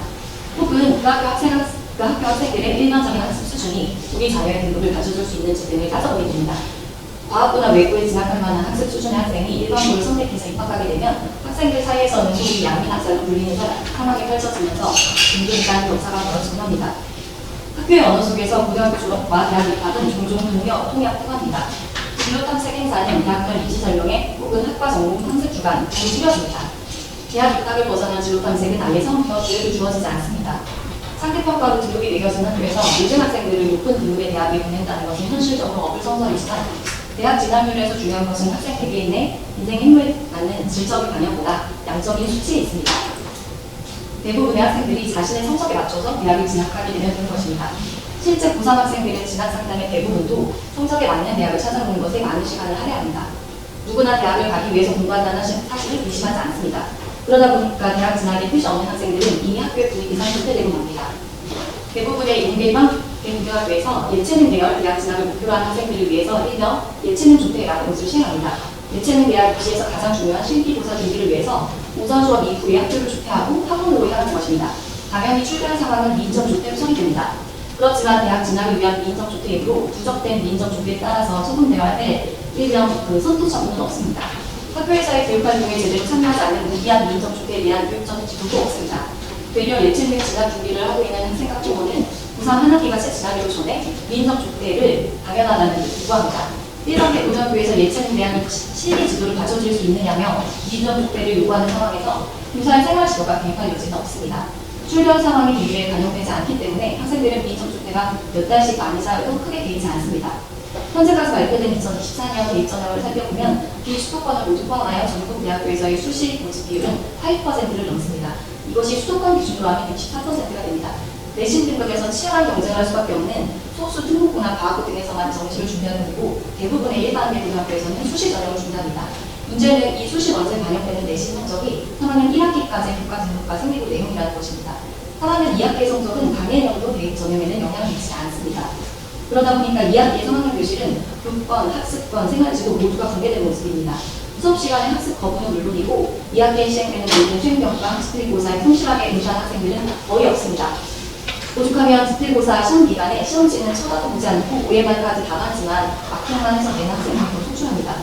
3학년의 졸업전 마지막 학기는 교사나 학생 모두 간신히 출결 상황 하나에만 눈을 내게 지냅니다. 수업 시간에 교과 수업을 진행하고자 하면 수능 최저를 준비하거나 정시를 준비한 학생들에게는 따가운 인중을 받고 수시 준비가 모두 끝난 학생들에게는 차가운 외면을 받습니다. 결국은 수능 시험 대비라고 합리화하며 교과 수업 모두를 자습으로 돌려버리는 경우가 많습니다. 그렇게 교실이 붕괴되어 버렸는데 교권이 바로설 수 없으면 자명하다고 생각합니다. 고등학교에 간 입학한 1학년 학생들이 고등학교 생활과 관련해서 가장 많이 듣는 조언이 내신보다 세특이라고 하는 조언입니다. 신입생들은 그 세특의 정확한 개념을 모르더라도 고등학교 학업에서 생기부가 가장 중요하다는, 그 중에서도 세특이 가장 중요하다는 걸 잘 알고 있습니다. 대입에서 사교육에 영향을 주기 위해 대입 전형에 반영되는 고등학교 생기부의 요소를 점점 줄이고 있기 때문에 공사나 부서를 챙긴 학생들은 거의 없습니다. 수업 시간에 하는 모든 활동들이 교과 세특으로 이어진다는 것을 잘 알고 있는 학생들은 매 수업 시간마다 성실하게 학습에 참여하고 있습니다. 그렇기 때문에 학교 전체의 연합회의 측면에서도 긍정적인 효과가 있다고 할 수는 있습니다. 수업 시간에 학생들의 학습 동기를 이끌어내기에 가장 효율적인 방법은 바로 세특을 언급하는 것입니다. 활동 수업에서 학생들의 참여율을 높이는 방법도 이러한 활동 내용이 모두 세특에 반영된다라는 어휘입니다. 귀찮아서 혹은 쑥스러워서 자기 공부만 하는 학생들도 세특이 적용된다는 것을 알고 나면 발표나 프로젝트 활동에 매우 적극적으로 나섭니다. 상벌점 제도가 없어진 마당에 교사로서는 세특이라는 것이 학생들에게 애쓸 수 있는 유인책이 되는 것입니다. 문제는 이런 생기부를 내기 위한 조건적인 관계가 과연 이윤과 성장, 사후 존중이 일어나야 하는 학교 현장에서 과연 바람직한가에 대한 문제입니다. 수업 시간에 다른 교타 태도를 지적하며 세특을 빌미로 가벼운 협박정하는 것은 흔한 상관 내용이 되어버렸습니다. 몇몇 교사는 학기 말이 되면 한 학기 수업한 내용을 바탕으로 하는 학생들의 학습 보고서를 갖기도 합니다.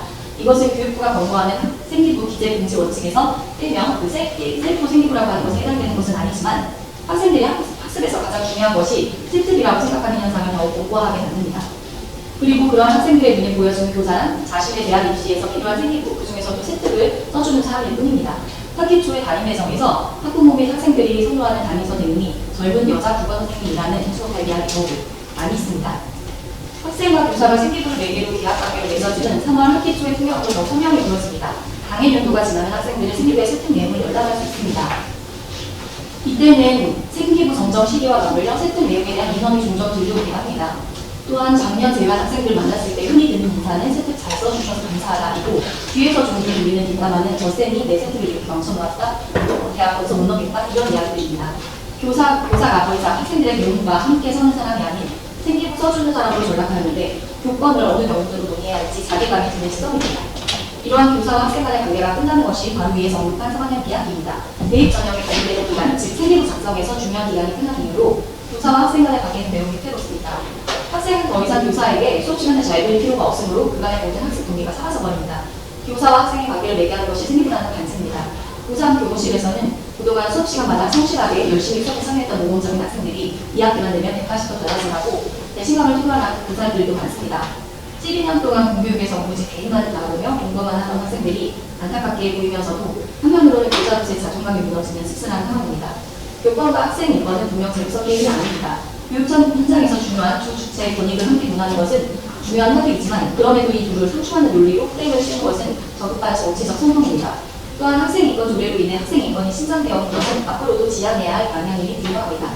이것이 교권 보호와 함께 논의되기 위해서는 우리의 공교육 현장이 다시 대응을 바로 정립되어야 생각합니다. 교육 주체들의 실질적인 배우를 내기로 하는 관계 회복과 상호 존중이 상대 권리 보호의 시작점이라고 생각합니다. 이상입니다. 네, 감사합니다. 영어로 앞에 올라가는 내용 되겠습니다. 저는 올해 26년째 초등학교에서 아이를 가르치고 있고요. 3년 전에 민주시민교육보건 노동조합을 창립해서 초대위원장과 6대위원장을 하고 이제 졸업을 하고 조용히 살고 싶었는데 민주시민교육이라는 단어가 지워져가고 있는 생각이 이상함에 고통스럽습니다. 그래서 사실은 오늘 여러 영역의 전문가분들의 이야기를 이렇게 들으면서 여기 오늘 원고를 수집해 주신 허원희 선생님께서 교권을 중심으로 이제 제가 교사니까 그래서 교권을 중심으로 좀 말씀을 해주셨으면 좋겠다고 하셨는데 제가 그래서 답변을 교권에 대한 문제입니다라고 이렇게 드렸었거든요. 근데 다행히 제가 여기 와서 마지막으로 하다 보니까 앞에 말씀하신 분들의 이야기를 잘 엮어내면 되겠다 이런 생각이 들었고 가장 큰 생각은 너무 안타깝다는 생각이 듭니다. 교권 침해, 학생 인권 침해, 어쩌다가 우리 학교가 이런 침해 발음이 침해의 장소가 되었는지 서글프다는 생각이 들고 마지막에 그 우리 고등학교 3학년 선생님의 이야기를 우리가 들었잖아요. 그러면 다시 그건 엑시잖아요. 엑시 무슨 드라마틱 엑시라는 표현이 아주 제 히트를 치고 있는데요. 엔트런스를 그럼 한번 보도록 하겠습니다. 초등학교에 막 입학했을 때 공교육 시스템에 학생들이 처음 들어와서 3일만 지나면 파악하는 원리가 있다고 합니다. 첫 번째는 뭐냐? 학교는 내가 궁금한 것을 해결할 수 있는 것이 아니다. 두 번째, 선생님은 내가 궁금한 것을 답변해 줄 수 있는 사람이 아니다. 세 번째, 친구들은 내가 궁금한 것에 대해서 내가 궁금해하는 것에 별로 관심이 없다. 그래서 아이들이 스스로 3일 정도 지나면 분위기 파악이 끝나고 자신이 탐구하고 싶은 것, 궁금한 것 이런 것들에 대해서 입을 닫게 된다는 이야기를 미국의 그 철학자가 책 속에서 한 내용을 제가 읽었는데요. 다행입니다. 우리나라만 그런 게 아닌 것 같아요. 세계적인 현상인 것 같기도 합니다. 그래서 제가 학교 시민교육을 다시 한번 보자고 했던 이유는 결국은 관계의 문제인데 그 관계를 무엇으로 풀어낼 것이냐. 우리 여기 전교조 선배님들 계시잖아요. 저는 전교조는 안 해봤지만 늘 전교조 선배님들하고 함께 배우고 그렇게 학교 생활을 했는데 예전에 보니까 감정이나 정서에 호소했어요. 학생과 교사의 관계, 사회와의 관계, 학교의 역할. 그랬다면 지금 오늘 우리 이상호 선생님 저는 초등에 있지만 이렇게 말씀드리면서 뭔가 우리 관계가 학생 인권조례, 교권, 지휘법 이런 걸 하다 보니까 그런 법과 지침으로 우리가 관계를 회복할 것이다. 그래서 결국은 오늘 제 원고가 상당히 붕 떨어져 있는 듯 했지만 결국은 가장 기본적인 인간, 결국 우리 시민성의 문제로 관계들이 회복돼야 되지 않냐 해서 시민교육을 다시 좀 들고 나와봤습니다.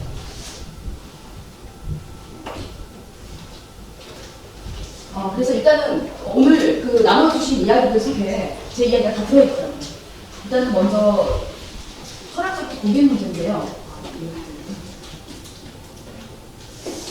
일단 제가 앞쪽에 플라톤하고 로스오 이야기를 했는데 사실 경기 지역에서 선생님들하고 10년 동안 이 책 2권만 읽었습니다.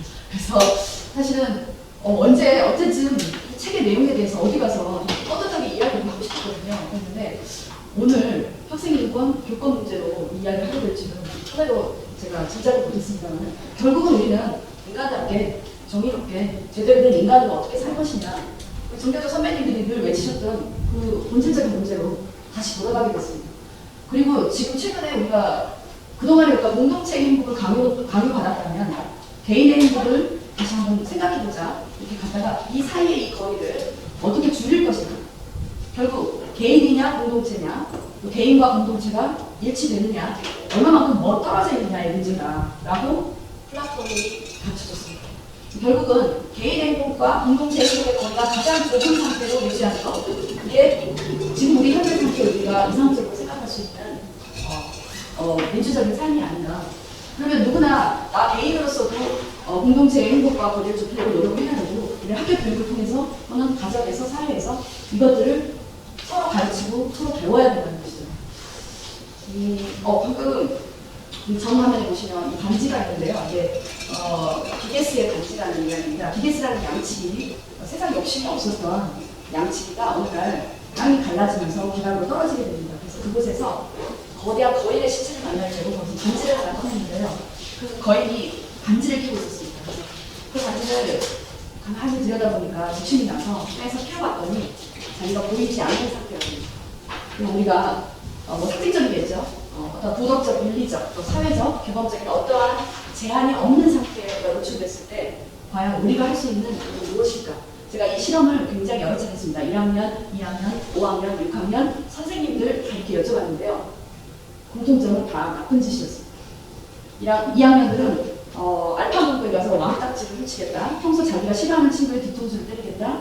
뭐 조금 더 제가 그래서 인상을 좀 특별한 피드백 없이 인상을 좀 쓰면 아이들이 근데 비행기 몰래 타고 세계여행 가고 싶어 뭐 이런 겁니다. 인간이 상상할 수 있는 그런 제한이 없는 상황에 인간이 노출됐을 때 우리의 상상은 상당히 비관적입니다. 그래서 어떻게 보면 루소도 플라톤도 교육이 필요하다라고 우리에게 말을 하고 있습니다. 결국 다시 개인의 힘과 공동체 운동의 문제 이렇게 한번 가보고요. 제가 굳이 플라톤의 국가와 A를 말씀드렸던 이유는 꼭 한 번만 읽어주시라는 거. 그런데 절대 혼자서는 읽지 마시는 거. 혼자서 10번, 제가 사실은 국가는 50번을 읽었고요. A는 30번을 읽었습니다. 아직도요, 읽어보면 새롭거든요.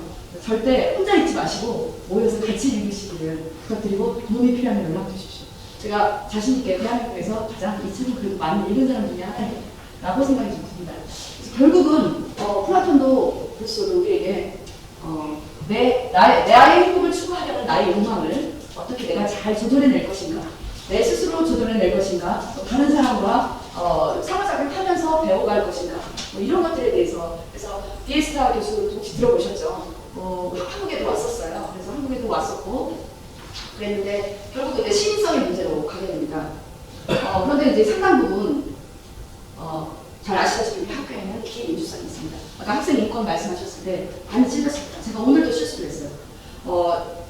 저는 영어 전담 교사를 하고 있는데 특별한 룰이 없습니다. 제가 담임을 할 때도 규칙이나 청소 당번, 어떤 원칙 이런 것이 없이 학급을 운영을 하거든요.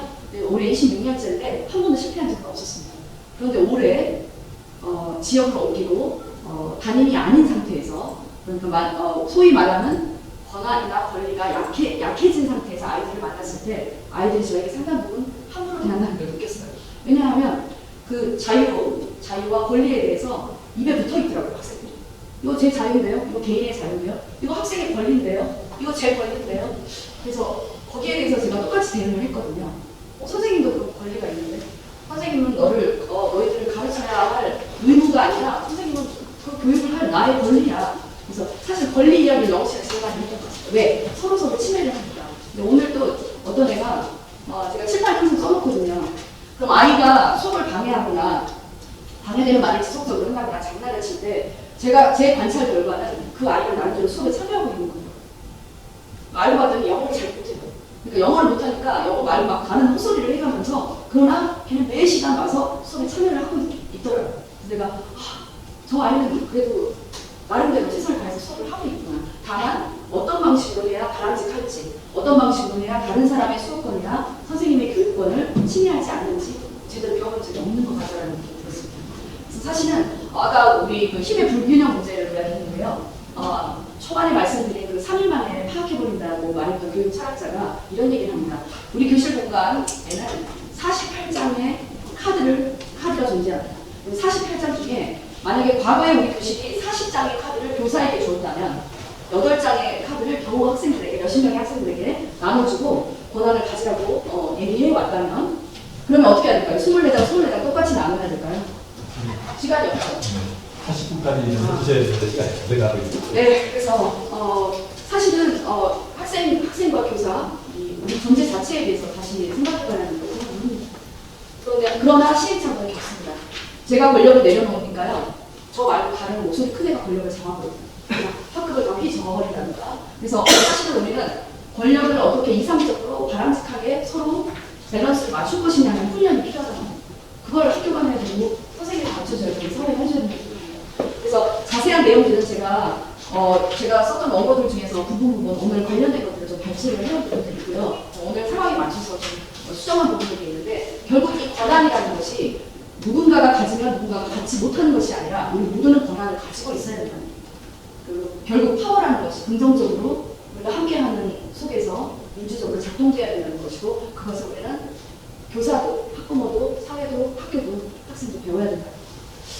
그래서 서로 견제의 입장이 아니라 아까도 그러면 교권 침해면 누가 누구의 교권을 침해했고 학생 인권 침해면 누가 학생의 인권을 침해했는지 잘 생각해보면 단순히 교사만도 또 단순히 학생만도 학부모만도 아닙니다. 총체적이죠 사실은. 자, 그리고 비민주적이고 소극적인 리더십. 제가 민주시민교육 관련해서 전국의 조례사항이나 뭐 교육부에서 나오는 자료나 이런 것들 다 살펴보면 우리는 흉내내기만 하고 있었어요. 학생회, 경기도 학생 청소년회 있었죠. 뭘 했나요?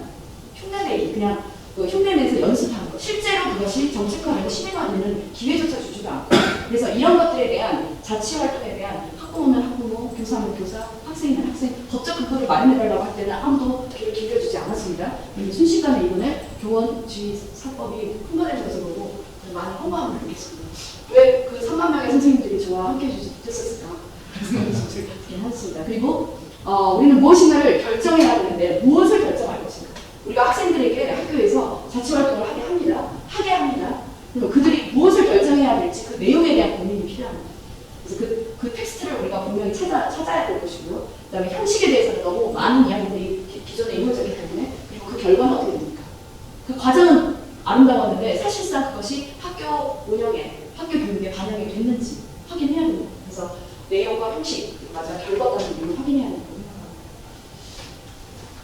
그럼 이제 제가 5분 안에 마무리하면 이제 시민성, 그럼 정답은 시민성이다. 그럼 이 어그러진 관계를 시민성으로 해석을 해야 되는데 결국은 이제 제가 비에스타의 글을 가지고 왔습니다. 학교는 결국은 개인의 행복을 어떻게 내 개인의 행복, 내 개인의 영광이 충돌되고 갈등이 일어났을 때 나를 어떻게 조절할 것인가. 그것을 공부시켜주면 된다 이렇게 말을 했거든요. 그래서 자기 제한, 공부지적 문제 해결 사이의 갈등 이런 것들을 어떻게 성숙한 방식으로 지금도 마찬가지입니다. 저는 아이들이 상당히 위로받았습니다. 이번에 이 사법이 통과되기 전부터 아이들이 갑자기 달라진 거예요. 근데 이유가 선생님, 영어 선생님 우리 때문에 그동안 얼마나 힘드셨을까. 제가 진짜 눈물이 나거든요. 너무 힘들었거든요. 그랬는데 아이들이 선생님이 우리를 참아주고 있었구나. 여기에 대해서 표현을 하기 시작합니다. 교장 선생님, 교감 선생님이 저한테 제발 2학기 때부터는 아이들 좀 잡아라 그러시는데 뭘 어떻게 잡아요? 이 말만 이렇게 한번 했는데 각자의 방식이 있으니까요. 마지막으로 교권의 문제 넓게 가야 되지 않을까. 지금 우리 여기에 나와 있는 사례들이나 이런 것들 굉장히 디테일하잖아요. 제가 좀 디테일에는 좀 약한 편인데 보니까 교사의 정치적 자유가 저는 근본적인 문제라고 봅니다. 저희는 입을 다물고 살아야 하잖아요. 그리고 교사의 정치적 자유가 어디까지 보장되어 있는지 맥시멈을 제가 경험을 하고 있거든요 지금. 그래서 사실은 할 수 있는데 우리가 안 하고 있는 것도 너무 많고요. 몰라서 안 하고 있어요. 심지어 그 3만 명이었죠? 3만 명 선생님들이 모이는 곳에 제 친구들을 갔고요. 저는 그 옆에 촛불집회에 있었거든요. 친구들이 너는 선생님이 돼가지고 여기로 와야지 왜 거기냐 그래서 아니 거기는 3만 명이나 선생님들이 모여서 그걸 하고 있고 여기에 교사가 나밖에 없어서 나는 여기서 조금 자원봉사 좀 하고 주겠다 그렇게 이제 이야기를 했는데 근데 이제 법적인 의미를 넘어서서 기본적인 이거야말로 인권의 문제다. 정치적 자유 문제를 얘기를 할 수 있고요. 누가 교사의 목소리를 그동안에 들어줬나요? 안 들어줬잖아요. 그건 우리가 권한이 없기 때문에 그랬는데 그 권한을 조금씩 찾아가야 된다고 생각합니다. 그래서 마무리 그래서 마무리는 또 플라톤으로 하겠습니다. 여러분들 동굴의 비유 아시죠? 동굴의 비유 보시면 오늘 주제는 이겁니다. 결국 내가 그림자 저기 뒤에서 희미하게 비치는 빛에 의해서 보여지는 내 눈앞에 흐릿한 그림자를 보고 그것이 옳은 것이고 정의라고 믿고 살다가 어느 날 누군가가 어깨를 툭툭 쳐줍니다. 사실은 저 뒤에 그 그림자에 모형이 있어요. 그리고 그 모형 뒤에 실제로 이렇게 불을 띄워놓고 어두운 공간을 지나서 더 밝은 곳으로 돌을 밖으로 나가보면 진짜 실제가 있어요. 이렇게 얘기를 하거든요. 근데 이제 소크라테스는 제가 이것도 실험을 해봤습니다. 5학년들에게. 자, 아무런 설명을 하지 않고 나는 어디쯤 있을까 얘기해보라고 그랬더니 자존감이 낮은 친구들이 다 자기들이 여기 있다고 했고요. 정답을 아는 애들 자기들이 여기 있다고 했어요. 사실은 목에 지금 여기 있는 쇠고랑이나 쇠고랑을 차고 있어서 조금만 움직여도 아픕니다. 피를 흘릴 수도 있고. 그래서 우리는 내가 보고 있는 것이 옳고 무엇이 다른 것이 존재한다는 것을 보는 것을 두려워하고 앞으로 소크라테스는 그냥 단순히 고개를 돌려서만이 아니고 혼이 완전히 전환돼야 이 분반의 여정을 할 수 있다. 그래서 사실은 우리 교사 스스로도 그 중간의 여정을 모험을 삼아서 떠나야 될 것이고 또 거기서 얻은 교훈이나 배움이나 이런 것들을 사랑하는 아이들에게 또 알려주고 또 이 사회에서 우리가 또 그런 그 길잡이의 역할을 해야 되고 이렇게 해야 된다고 얘기를 하고 저는 마무리를 하고 싶습니다. 저들이 공통적으로 합의하고 부각하는 부분을 짚어보자면 인권의 보편적 가치에 대해서 다 동의하시는 것 같아요. 교권과 학생 인권이 상충되는 것이 아니고 다 같이 기본적으로 어디에서나 보장되고 존중돼야 되는 권리다. 이런 부분은 모두 다 동의하고 있는 것 같고요. 그런 시각에서 현재 경기도 교육청에서 추진하고 있는 학생 인권 조례 개정을 바라보는 시각, 이 부분에 대해서 좀 더 이야기를 좀 나누고 싶은데요. 누가 먼저 말씀을 해주실까요? 네, 약간 이하라님, 수리님 부분에 약간 중요한 말씀드리면 학생 경기도에서 내는 조례안이 물론 말씀하신 그런 차별 발전의 권리 조항이나 인권 문제나 이런 부분의 흑해도 문제이긴 한데요. 그것과 좀 더 우려스럽게 보는 거는 학생인권 구제 기도라든지 뭐 이런 것에 약한 쪽인데 현재 학생인권 의무관을 이름도 기괴해서 그래서 인성생활단장 이렇게 바꾸고 그리고 지금 그 의무관의 그 사무를 보조하는 인력이랑 기구를 배치되게 돼 있는데 그걸 모두 없애고 교육지원 청단, 학생과 상담소도 모두 없앤다 이렇게 해서 사실상 실질적인 그런 구제 절차 같은 게 굉장히 약화되고 또 업무 처리가 매우 지연되거나 아니면 아예 의지가 없어서 안 하거나 그럴 가능성이 높아 보이기 때문에 좀 그런 조례는 굉장히 중요한 역할 중에 하나가 그런 행정기구적인 면인데 그 부분에 좀 크게 반대 좀 우려를 내야 되지 않나 생각합니다.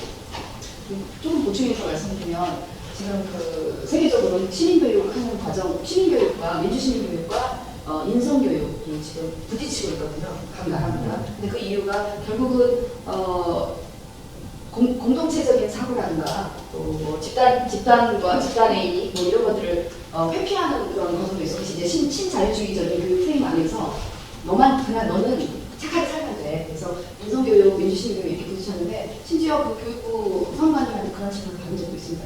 민주시민교육이 무슨 법이 필요하냐. 그냥 인성교육부터 들어가면 되지 않냐. 그래서 제가 인성교육하고 민주시민교육이 같은 거냐 이렇게 질문을 한 적이 있었는데 개인의 문제로 그것을 만들어버리려고 해서 이상하게 그쪽 분들은 전부 인성교육을 강조하고 있다. 근데 그것도 다행히 전 세계적인 행사입니다. 다행인지 모르겠습니다. 어쨌든 그 인성교육이라는 단어에서 붙이는 인상은 체제 수능적이다. 체제에 잘 수능하고 살아. 그걸 인성으로 표현한 거 아닐까? 이런 의심이 드는 대목이에요. 자, 그러면 또 이 부분에 대해서 방금 말씀하신 예능에 대해서 약간 추가 보충 이야기를 좀 덧붙이자면요. 제가 최근 맡고 있는 업무가 이제 인문사회부 업무이다 보니까 작년까지 있었던 말씀하신 대로 동일하면 작년까지 있었던 민주학교 프로그램이 아예 다 사라졌더라고요. 모든 교육지원청에서 민주시민교육이라고 하는 민주라고 하는 말을 다 지워버리고 민주교육도 다 지워버리고 대신에 들어가는 용어들이 미래교육이라고요. 그리고 인성교육은 그 폭이 더 확대돼서 그 인성교육을 한 1년 동안의 주기로 계획하고 과정을 들여다보고 평가하는 것은 작년보다 좀 더 강화되거든요. 약간 좀 안타까운 현실이긴 합니다. 교육부가 민주시민교육부가 사라져버리니까 인성교육 종합계획만 존재하기 때문에 그래서 아마 교육행정에 인성교육에 관해서는 철저하게 좀 진행이 되는 것 같습니다. 우리나라 교육 기본적으로 교육 이념이 국민감을 쭉 나오고 제일 중요한 민주시민교육이 안 그렇죠. 민주시민으로서 필요한 자질을 기르는 게 가장 중요한 요건인데 자유민주적 기본질서라는 그 조항에서 그거가 나와 있습니다. 그러면 그걸 구현하기 위해서는 민주시민교육이 반드시 필요한데 이거를 학교의 중요한 역할 중에 하나가 인성교육을 포함한 전교육이라는 기능도 있지만 너무 이상하다. 그거는 지을 수가 없는 그래서 교육 이념을 강조하면서 민주시민교육을 살리자. 인성 문제보다 오히려 더 우려스러운 부분이 있는 것 같습니다. 그러니까 건강한 민주시민 공동체에서는 인권이 보장이 잘 되거든요. 개인의 인성을 주장하는 곳에서는 다 네가 보장 못해 문제 발생과 그런 식으로 무력자가 강요하는 게 많습니다. 네, 그 다음에 좀 논쟁적인 질문을 좀 던져볼게요. 교사와 학생이 과연 교실에서 평등이 아닐까? 평등하게 보느냐 아니면 뭔가 좀 의례적인 서열이나 권력의 비대칭이 필요한가? 아니면 그런 현실이 있는 존재한가?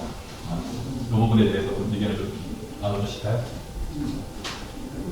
이거는 제가 문제를 했고 제가 말씀드리는 것 같은데요. 이렇게 말씀하시면 또 논쟁에 불을 붙여서 논쟁을 크게 만들어버릴 수도 있지만 말씀을 드리겠습니다. 지난 이제 검은 리본을 중심으로 해서 붙였던 그 소위 말하는 검은 시위들, 이제 검은 옷을 입고 있는 추모 시위들 가운데에서 검은 시위에 참가자분들이나 혹은 그 외에 이제 교사의 권리, 교권을 지켜야 하고 어쩌고 하시는 분들 중에 상당수는 그러니까 실제적으로 무엇이 옳든 옳지 않든 간에 교사가 교육 현장, 교실 내에서 자기들이 학생보다 권력과 권위가 우위에 있다는 사실을 인정하지 않거나 모르시더라고요. 약간 내가 이렇게 민원을 받고 애들한테 욕을 얻어먹고 있는데 내가 무슨 권위와 권한, 내가 무슨 권위와 이게 뭐 폭력이 휘두를 수 있다 말니까 얘기를 많이 하시는데 근데 실질적으로 이거는 증명되고 있고 그 다음에 저도 이번에 찾아보면서 그 교권보호사법이나 혹은 고시랑 그다음에 생활속 고시랑 그다음에 학생인권조례 개정안 살펴보면서 학부모와 학생 의견을 청취한 경험이 있나 라고 쭉 봤는데 완전 초반에 교육부연화의 기관에서 이제 새 주체 모여다 놓고 토론 한번 하는 거 외에는 이 기간까지 단 한 번도 공식적으로 교사 빼고 나머지 두 주체의 의견을 수렴한 게 없더라고요. 제가 쓰다보는 바로는. 그 이후에 더 있었는지는 모르겠습니다만 이거 쓰는 이후에. 그래서 여기서부터 저는 발언권의 편차가 분명히 존재한다. 지금 이걸 만들고 집행하고 혹은 이제 통과시키려고 하는 이 전반적인 과정 속에서 사실 우리가 인생에게 이걸 기대할 수는 없는 노릇이니까 다른 이제 이거를 특히 교권보호사법을 주도했던 교관단체들이나 아니 정치권이나 이런 쪽에서 뭔가 좀 다른 주체들의 이야기를 듣고 진행을 했어야지 맞다고 생각을 했는데 제가 이거를 딱 제안을 하려고 이렇게 해야 되지 않을까요? 라고 이제 SNS 이런 데 올리면 어떻게 교권을 그렇게 무시하시고 교사의 노동부에 땅바닥에 떨어뜨리시고 라고 돌아오시더라고요. 그래서 분명하게 이 주체는 합의나 혹은 교권과 학생 인권이 동등하다라고 얘기를 해야 할 거면 적어도 이 발언권의 편차랑 권력의 편차는 분명히 줄여야 합니다. 그리고 아까 질문을 하신 게 교사와 학생이 과연 평등해도 되나? 이런 느낌으로 저는 다르지 않나? 왜냐하면 그 발전을 말씀드렸다시피 학생은 그냥 교사에게 교육을 받고 수업을 받는 주체일 뿐이에요. 이 정체성이 저는 권력 관계를 공고히 하거나 아니면 네가 수업을 받는 주체이기 때문에 굳이 나랑 평등해질 필요는 없지 않을까라고 설명하면 안 된다고 생각을 하거든요.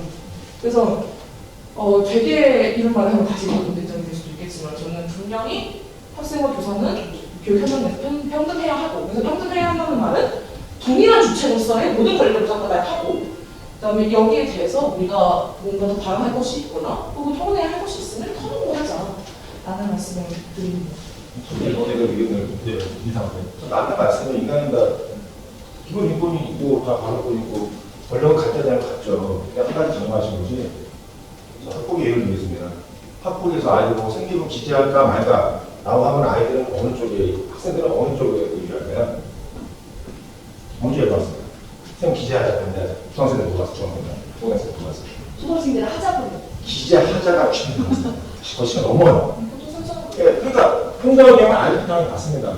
그럼 아이들은 되려면 아이들이 정의감이 있고 잘못한 것은 벌을 받아주면 굉장히 강해요. 실제로 요즘에 청소벌 여러분들이 스테이지에 싸우라고 막 많이 시간 있는데 선생님이 그것도 못하냐고 그러지 나한테 지지하지만 역시 또 그것도 못하냐는 분들이 많이 있어요. 평강 박사님들 마사정도 있습니다. 문제는 뭐냐면 학생들에 대한 어떤 또 발달 수준이 주로 칭찬과 벌에 넣는 게 굉장히 많아요. 그러니까 지하철은 어떻게 하면 좋을까? 자, 벌금 내요. 제일 많아요, 중간에. 그러니까 자꾸 학생들의 미성숙함을 인정하지 않고 교육으로서의 전문성을 인정하지 않는다. 성립되지 않는 거예요. 기본적으로 학교는 의무교육기관입니다. 중학교까지. 그리고 교사의 교권을 존중해 주려고 하는 것은 전 세계적인 현상이고 교원의 전문성 인정해주고 다만 그 전문성이 어긋나는 선생님 말씀하셨는데 뭐 오리고는 그거 안 됩니다. 그거는 버리고요. 그거 오리고만 세만 시키면 그거는 반드시 안 받게 돼요. 제가 심각해 모르겠습니다. 너무 그런 이제 복잡한 것 같고. 다만 이제 반대적으로 하는 게 있으니까 그분들 저희가 좀 차종자님도 하고 안 되면 심하게 어쩔 수 없겠죠. 저희가 심하게 되니까.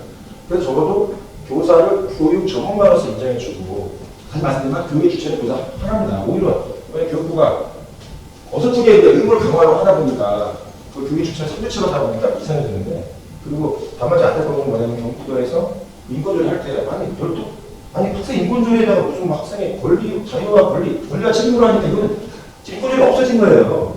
없어지고 개정이 아니라 그냥, 그리고 거기 넣은 조항들인데 대부분 보면은, 교육기본법과 초등교육법에 있는 중에서 학생의 의무에 대한 법을 적어놨다고. 그래서 사실 저는 제가 그랬는데, 다시 돌아와서 교사와 학생들은 인권적으로 평등할지 모르지만 교육적인 지위에서는 지위와 권에 평등하지 않다. 그러면 모든 사람은 다 교사를 만들어야 받는 거예요. 근데 아시죠? 학생들은 미성숙한 부분이 있습니다. 오히려 공격적이고요. 제가 화장실에서 처음 쓰봤습니다. 이유가 나오는데 뭐라고 해야 되지? 와, 또래들 지리노 누구 있어요? 누구 있어? 그 다음에 부르지. 누구 있어요? 그냥 이기나 있나. 순간이에요. 독해본다, 길제본다, 힘세를 본다, 올라간다. 이게 3년에 맞은 그게 모습이에요. 그러니까 그런 거를 그거는 굉장히 관심이 중요한데 1년에 교사 한 사람이 30명을 상대하잖아요. 그러면 아이들이 이게 다 받아줘요. 우리들 가능합니까? 그러다 안 되다 보니까 그렇게 하시더라고요. 그래서 적어도 인권을 존중해주고 필요하지만 교사의 교권을 존중해주고 절대 교직 입장에서 평등하지 않다. 그 근거는 아이들의 무지와 그런 잘못과 실수를 깨닫게 주는 교육이기 때문에 심지어 공감도 마찬가지고요. 소통 마찬가지고요. 그런 측면에서 교사의 지위를 인정해주면서 어떤 권한의 어떤 자치에 대한 부분, 협의에 대한 부분이 필요하지. 평등을, 권력의 평등으로 접근하게 되면 이 문제는 영원한 평등을 가지 않을까. 이렇게 말씀드립니다. 저는 오늘 계속해서 이쪽 이야기도 옳고 저쪽 이야기도 옳고 가운데서 약간 박쥐 같은 느낌인데 일단 한 세 가지 정도만 간단하게 말씀드리겠습니다. 일단은 그 학생, 제가 코로나19 이야기를 원고에 썼던 이유 중에 하나가 제가 관찰해본 바에 의하면 지금 분노가 꽉 찼었잖아요. 저희가 다시 복귀하는 상태에서 선생님들은 현장에 경험을 해주셨고 또 아이들은 정서적으로 충분히 성숙할 기회를 잃었고 경험할 기회를 잃었고 학부모님들은 또 이 험난한 세상에서 살아남기 위해서 힘드셨고 그래서 어떻게 보면 세 주체가 모두 불안과 공포심 그리고 새로운 환경에 적응해가는 그런 고통을 겪는 과정에서 제가 말씀드렸듯이 아이들이 왜 계속해서 헛소리를 하고 떠들면서 수업에 참여하는 모습 그런 걸 보면서 저 아이에게 어떻게 그러면 수업을 참여할 수 있는지 그걸 알려줘야겠다. 그러니까 결국은 학생들의 이상한 행동이나 정서적 문제에 대해서 우리가 다시 다른 프레임으로 좀 보고 지원해줄 필요가 있다. 그다음에 두 번째가 아까 발언권 문제를 말씀하셨는데요. 학교 안에서의 발언권은 누가 가장 크죠? 교장, 학생, 학부모. 그렇죠. 그래서 아까 학교 안에서 발언권은 교사가 가장 크다고 하셨는데 학교 밖에서 발언권은 누가 가장 큽니까? 저는 학부모라고 읽어놨습니다. 학생은 그래서 저는 학교 안에서는 그렇게 보여질 수도 있고 그러나 학교 밖에서 저희가 교사 입장에서 봤을 때는 교사는 발언권이 없습니다. 그리고 지금 생기부 기록 관련돼서도 우리가 아이들이 정의롭고 옳은 것은 옳다라고 인정하는 아이들의 그 순수한 마음을 생기부 기록이라는 횡포로 저는 아이들을 매도하고 있다 이런 생각이 좀 들었습니다. 그러니까 다른 교육적인 방법. 그러니까 결국은 그거잖아요. 빨간 줄 그어서 기록 남기니까 협박하는 거잖아요. 그래서 저는 방법적인 측면에서 우리가 잘못한 것이지 아이들이 이게 진짜 잘못한 것인가. 뭐 아이들에게 옵션을 이렇게 제한적인 옵션을 주고 야 이 중에서 이거 하면 어떨까? 그거 해가지고 그거야말로 우리가 교육자적 자질이 부족한 것이 아닌가 이런 얘기. 네.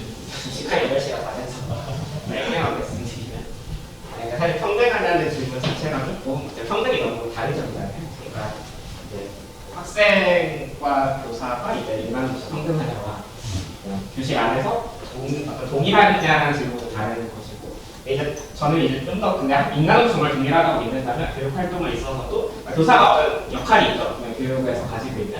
근데 그 역할의 원천이 어떤 학생이 미성숙하다거나 또는 아랫사람이라서가 아니라 학생들이 그 교사의 어떤 그런 역할의 교육의 필요성을 인정하고 동의하고 존중하는 데서 비롯돼야 한다. 그렇게 접근하는 게 맞다고 생각을 하고요. 그리고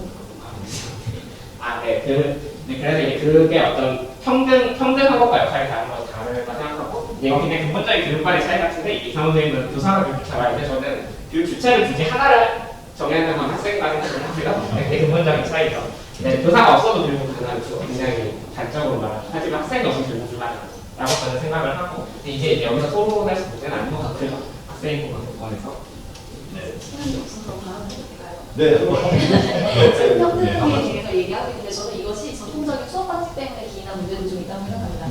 저희가 최근에는 수업 방법이 많이 다변화되고 여러 가지 프로젝트 활동이라든가 모든 활동 많이 하고 있는데 전통적으로 분명히 그냥 100%다 강의식 수업만 진행을 많이 해왔었잖아요. 저 어렸을 때도 그랬었고 강의식 수업에서는 당연히 교수하고 있는 사람에게 이 수업 교실 장면에서의 권리가 당연히 더 많이 주어진다고 생각하고 아까 48장의 카드를 김정 선생님이 말씀하셨잖아요. 강의식 수업에서는 셀프hel프가 모두의 카드가 선생님 통해 지어질 수밖에 없고 학생들을 수동적으로 배우는 주제밖에 볼 수 없기 때문에 그러한 수업상에 그 학생들에게 주어지는 어쩔 수 없이 주어지는 추동성이 학생들의 권한 자체를 소멸시켰던 건 아닐까 생각이 들고 앞으로는 저희가 그걸 좀 개선하면서 수업 방식과 함께 배워나가는 방법을 개선하면서 지향해 가야 되지 않을까 생각합니다. 네. 한 가지만 그 발달하신 선생님께서 이걸 오그라기보다는 모니터를 좀 하다고요. 지금 정당한 생활에서는 아동학대를 보지 않는다는 게 이제 초중등교육법과 그 학교법 예방법에도 다 들어갔습니다. 그건 어디까지는 법령과 학교 규칙, 그러니까 규칙 다시 또 법령에 따라야 되는 거죠, 그렇죠?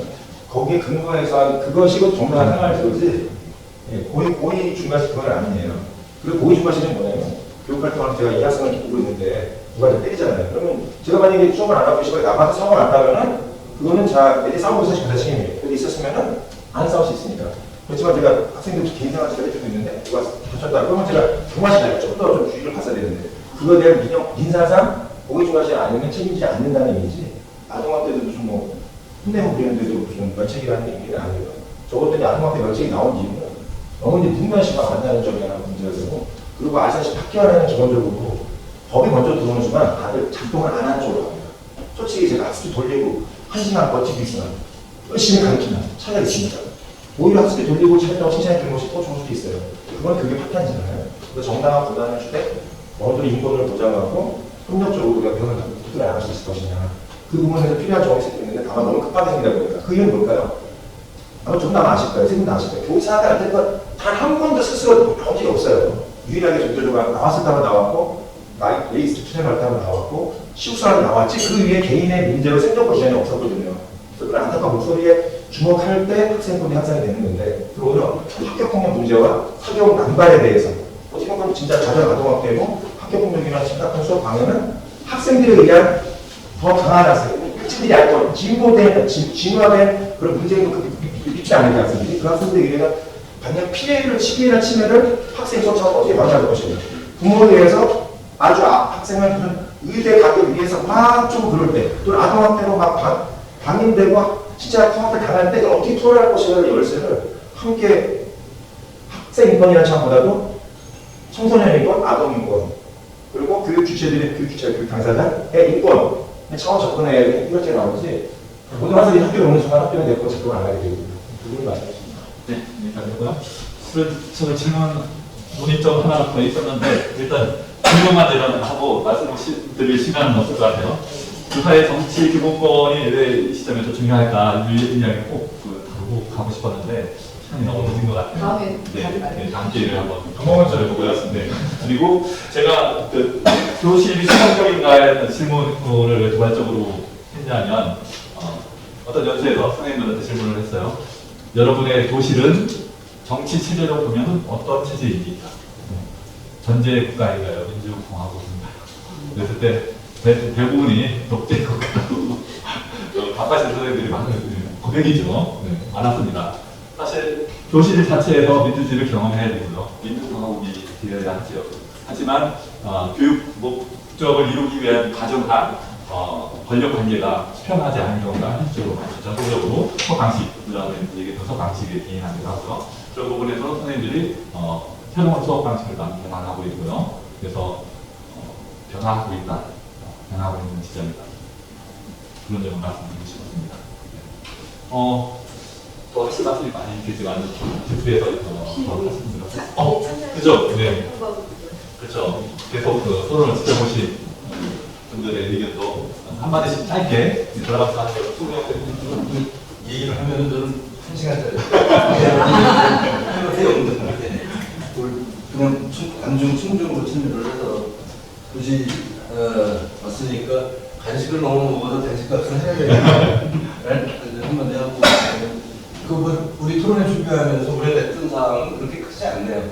우리가 우려를 많이 했는데 교권과 학생 인권을 같이 하게 되면 잘못하면은 이게 크게 잘못할 수 있다라고 걱정을 많이 하면 좀 크게 하지 말습니다 하고 해서 괜찮은 거 같네요. 다 얘기하고 그 어제 그 추모를 했어요. 이 얘기를 안 할 수가 없어서 경기도 학생인권에 대해서 경기도 학생인권 조례 대학 전체 경기도민 공동대책위원회를 어제 발족을 하고 기자회견을 요청해서 하고 그 왜 한 13년 2010년 10월 5일 날 경기도가 추천을 해서 전국에 붐을 일으켰잖아요. 학생인권을. 그 당시도 그러고 저는 원래 교육 전문가가 아니잖아요. 그래도 경기교육 희망 네트워크를 10수년 동안 하고 있는 게 김상문 교육관과 시민단체가 그 직선제를 하면서 김상문 교육관을 만들면서 그 이전으로 돌아가서 이제 학생인권조례. 이 학생인권조례를 누가 만들냐면 그 선생님들이 주축이 돼서 만든 거예요, 사실. 이게 그 선생님들이 우리 때 선생님들이 만든 거고 이런 인권조례가 그 지금 최소한의 정치였는데도 불구하고 이게 다 바꿀 수는 없잖아요. 어떻게든 그 억압, 폭력, 이렇게 얼룩진 교실을 좀 바꿔내보자는 취지에서 13년 전에 그렇게 우리가 만들어냈는데 다시 그때로 돌아가는 것 같아서 좀 촉촉합니다.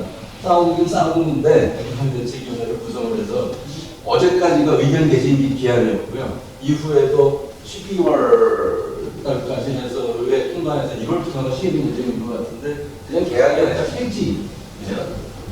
아까 선생님들도 얘기를 하셨는데 좀 힘을 모아야 할 것 같고요. 안타깝습니다. 2010여 년 전, 13년 전으로 돌아가서 이 싸움을 해야 하는지 참 참담한 생각이고 그리고 한 가지 더 곁들이면 제 말씀은 조금 길어지는데 짧게 할게요. 참담하게 교실이 무너지는 이유에 대해서 우리가 고민을 해야 되지 않느냐. 왜 이렇게 무너졌을까? 그러니까 아까 평등을 얘기하는데 평등보다 법에 의한 평등보다 평화스러운 사람의 관계로 갈 수는 없을까? 그러니까 교사도 인권이고 학생도 인권이니까 사람에 대한 권리로 좀 서로 접근해서 그 법 말고 평화스럽게 갈 수 있는 방법은 없을까? 우리 선생님들이 너무 시달려서 이렇게 자살을 스스로 마감하고 뭐 이러는데 거기에 아이들이 죽어가는 청소년들이 자살률이 세계 1위고 죽어가는 이런 것들을 좀 곁들여서 같이 했었으면 어떨까? 이런 의문들이 계속 좀 있는 거예요. 그래서 이렇게 교실이 무너지는 거를 다 같이 주체라는 말은 저는 안 하지만 시민단체, 교육 전문가 이렇게 다 모여서 이제 시스템을 마련해가는 거를 우리가 해야 되지 않느냐. 정부나 교육청 지금 할 수 없잖아요. 그렇게 좀 갔으면 좋을 것 같아서 좀 길었지만 간식 깎는 대로 말씀드렸습니다. 네, 이상입니다. 네, 말씀 감사합니다. 시구선에 이어서 간단히 말씀해 주시죠. 생각이 없는 사람인데 가만히 생각했는데 저는 이제 오늘 오면서 학생인권을 폐지하자는 것도 아니고 학생인권과 교권의 문제를 요새 교사들이 많이 제기하고 있는데 학생인권과 교권이 어떻게 양립할 수 있을까라고 하는 고민에 이야기를 좀 이렇게 나누었으면 좋겠다라는 생각이 드는데 안타깝지만 교사를 경험한 사람들 입장에서 학생인권을 주장하시는 분들 교권이 어떻게 되든 상관이 없다라는 느낌을 들려서 좀 서운했어요. 예를 들어서 교사들 학생인권이 존중돼야 되고 함께 존중돼야 된다면서 동의해주고 동조해주는데 학생인권 운동을 하시는 분들은 학생인권 지켜져야 되지만 교권은 어떻게 되든 상관없다라고 하는 방식의 대응이어서 그렇다면 양립이 가능할까라는 생각이 들어요. 그래서 저는 여기서 기대한다면 좀 학생인권 하시는 분들도 교사들의 아픔을 저렇게 목놓아 외치고 있는데 한번 좀 공감해 주시면 어땠을까라는 바람이 있어요. 그래서 그분들은 왜 저렇게 외치고 있을까? 그럼 그게 학생인권과 어떻게 이렇게 공존할 수 있을까? 저분들의 아픔도 시설통해서 할 수 있는 것을 학생인권 하시는 분들은 조금 고민해 주시면 좋겠다는 바람이 있습니다. 예. 네, 알겠습니다. 이나연 선생님. 네. 너무 방금 말씀하신 말씀에 조금 공감했는데 예를 들어 저는 지금 초등학교를 다니는데요. 제가 예를 들어서 입학식 날 아이들을 장당에서 데리고 세워서 오다가 줄 세워서 교실로 들어갔는데 맨 뒤에 있었던 아이가 교실에 그때 못 따라서 내려왔던 거죠. 근데 교사는 너무 많으니까 이렇게 못 봤던 거죠. 근데 이 교사가 우리 아이를 감이 딱 하고 바로 아동학대로 신고돼서 이렇게 되는 거예요. 그러니까 선생님들이 아까 교권에 보았는데 왜 학생과 학부모 연결 안 들었냐고 말씀을 하셨는데 저는 지금 이 초등학교 외침이 교사로서 존중받고 살고 싶다는 그 외침으로 들리거든요. 그래서 그런 그 교사로서의 그런 존중받고 우리도 학생도 그렇고 교사도 그렇고 우리도 다 사람으로서 인간으로서 내가 여기서 임할 때 존중받고 싶다는 권리를 인정받고 그런 외침이라는 걸 조금 이해해 주셨으면 좋겠다는 생각이 들었고 저는 아까도 말씀하셨다 들어보니까 이런 이슈 체제나 경쟁 사회가 해결되지 않으면은 우리 모두의 아이들, 학생도 그렇고 교사들도의 권리도 저희도 더 존중받지 못하는 환경이 지속될 수밖에 없겠구나. 그래서 이슈 체제나 경쟁 사회가 해결에 대해서 우리가 같이 고민해야 되는 게 맞겠구나 싶습니다. 네, 감사합니다. 중요한 지적이 들어갔습니다. 이거로 또 시간이 많이 지체된데요. 토론회를 마치도록 하겠습니다. 선생님들 많이 하셨습니다.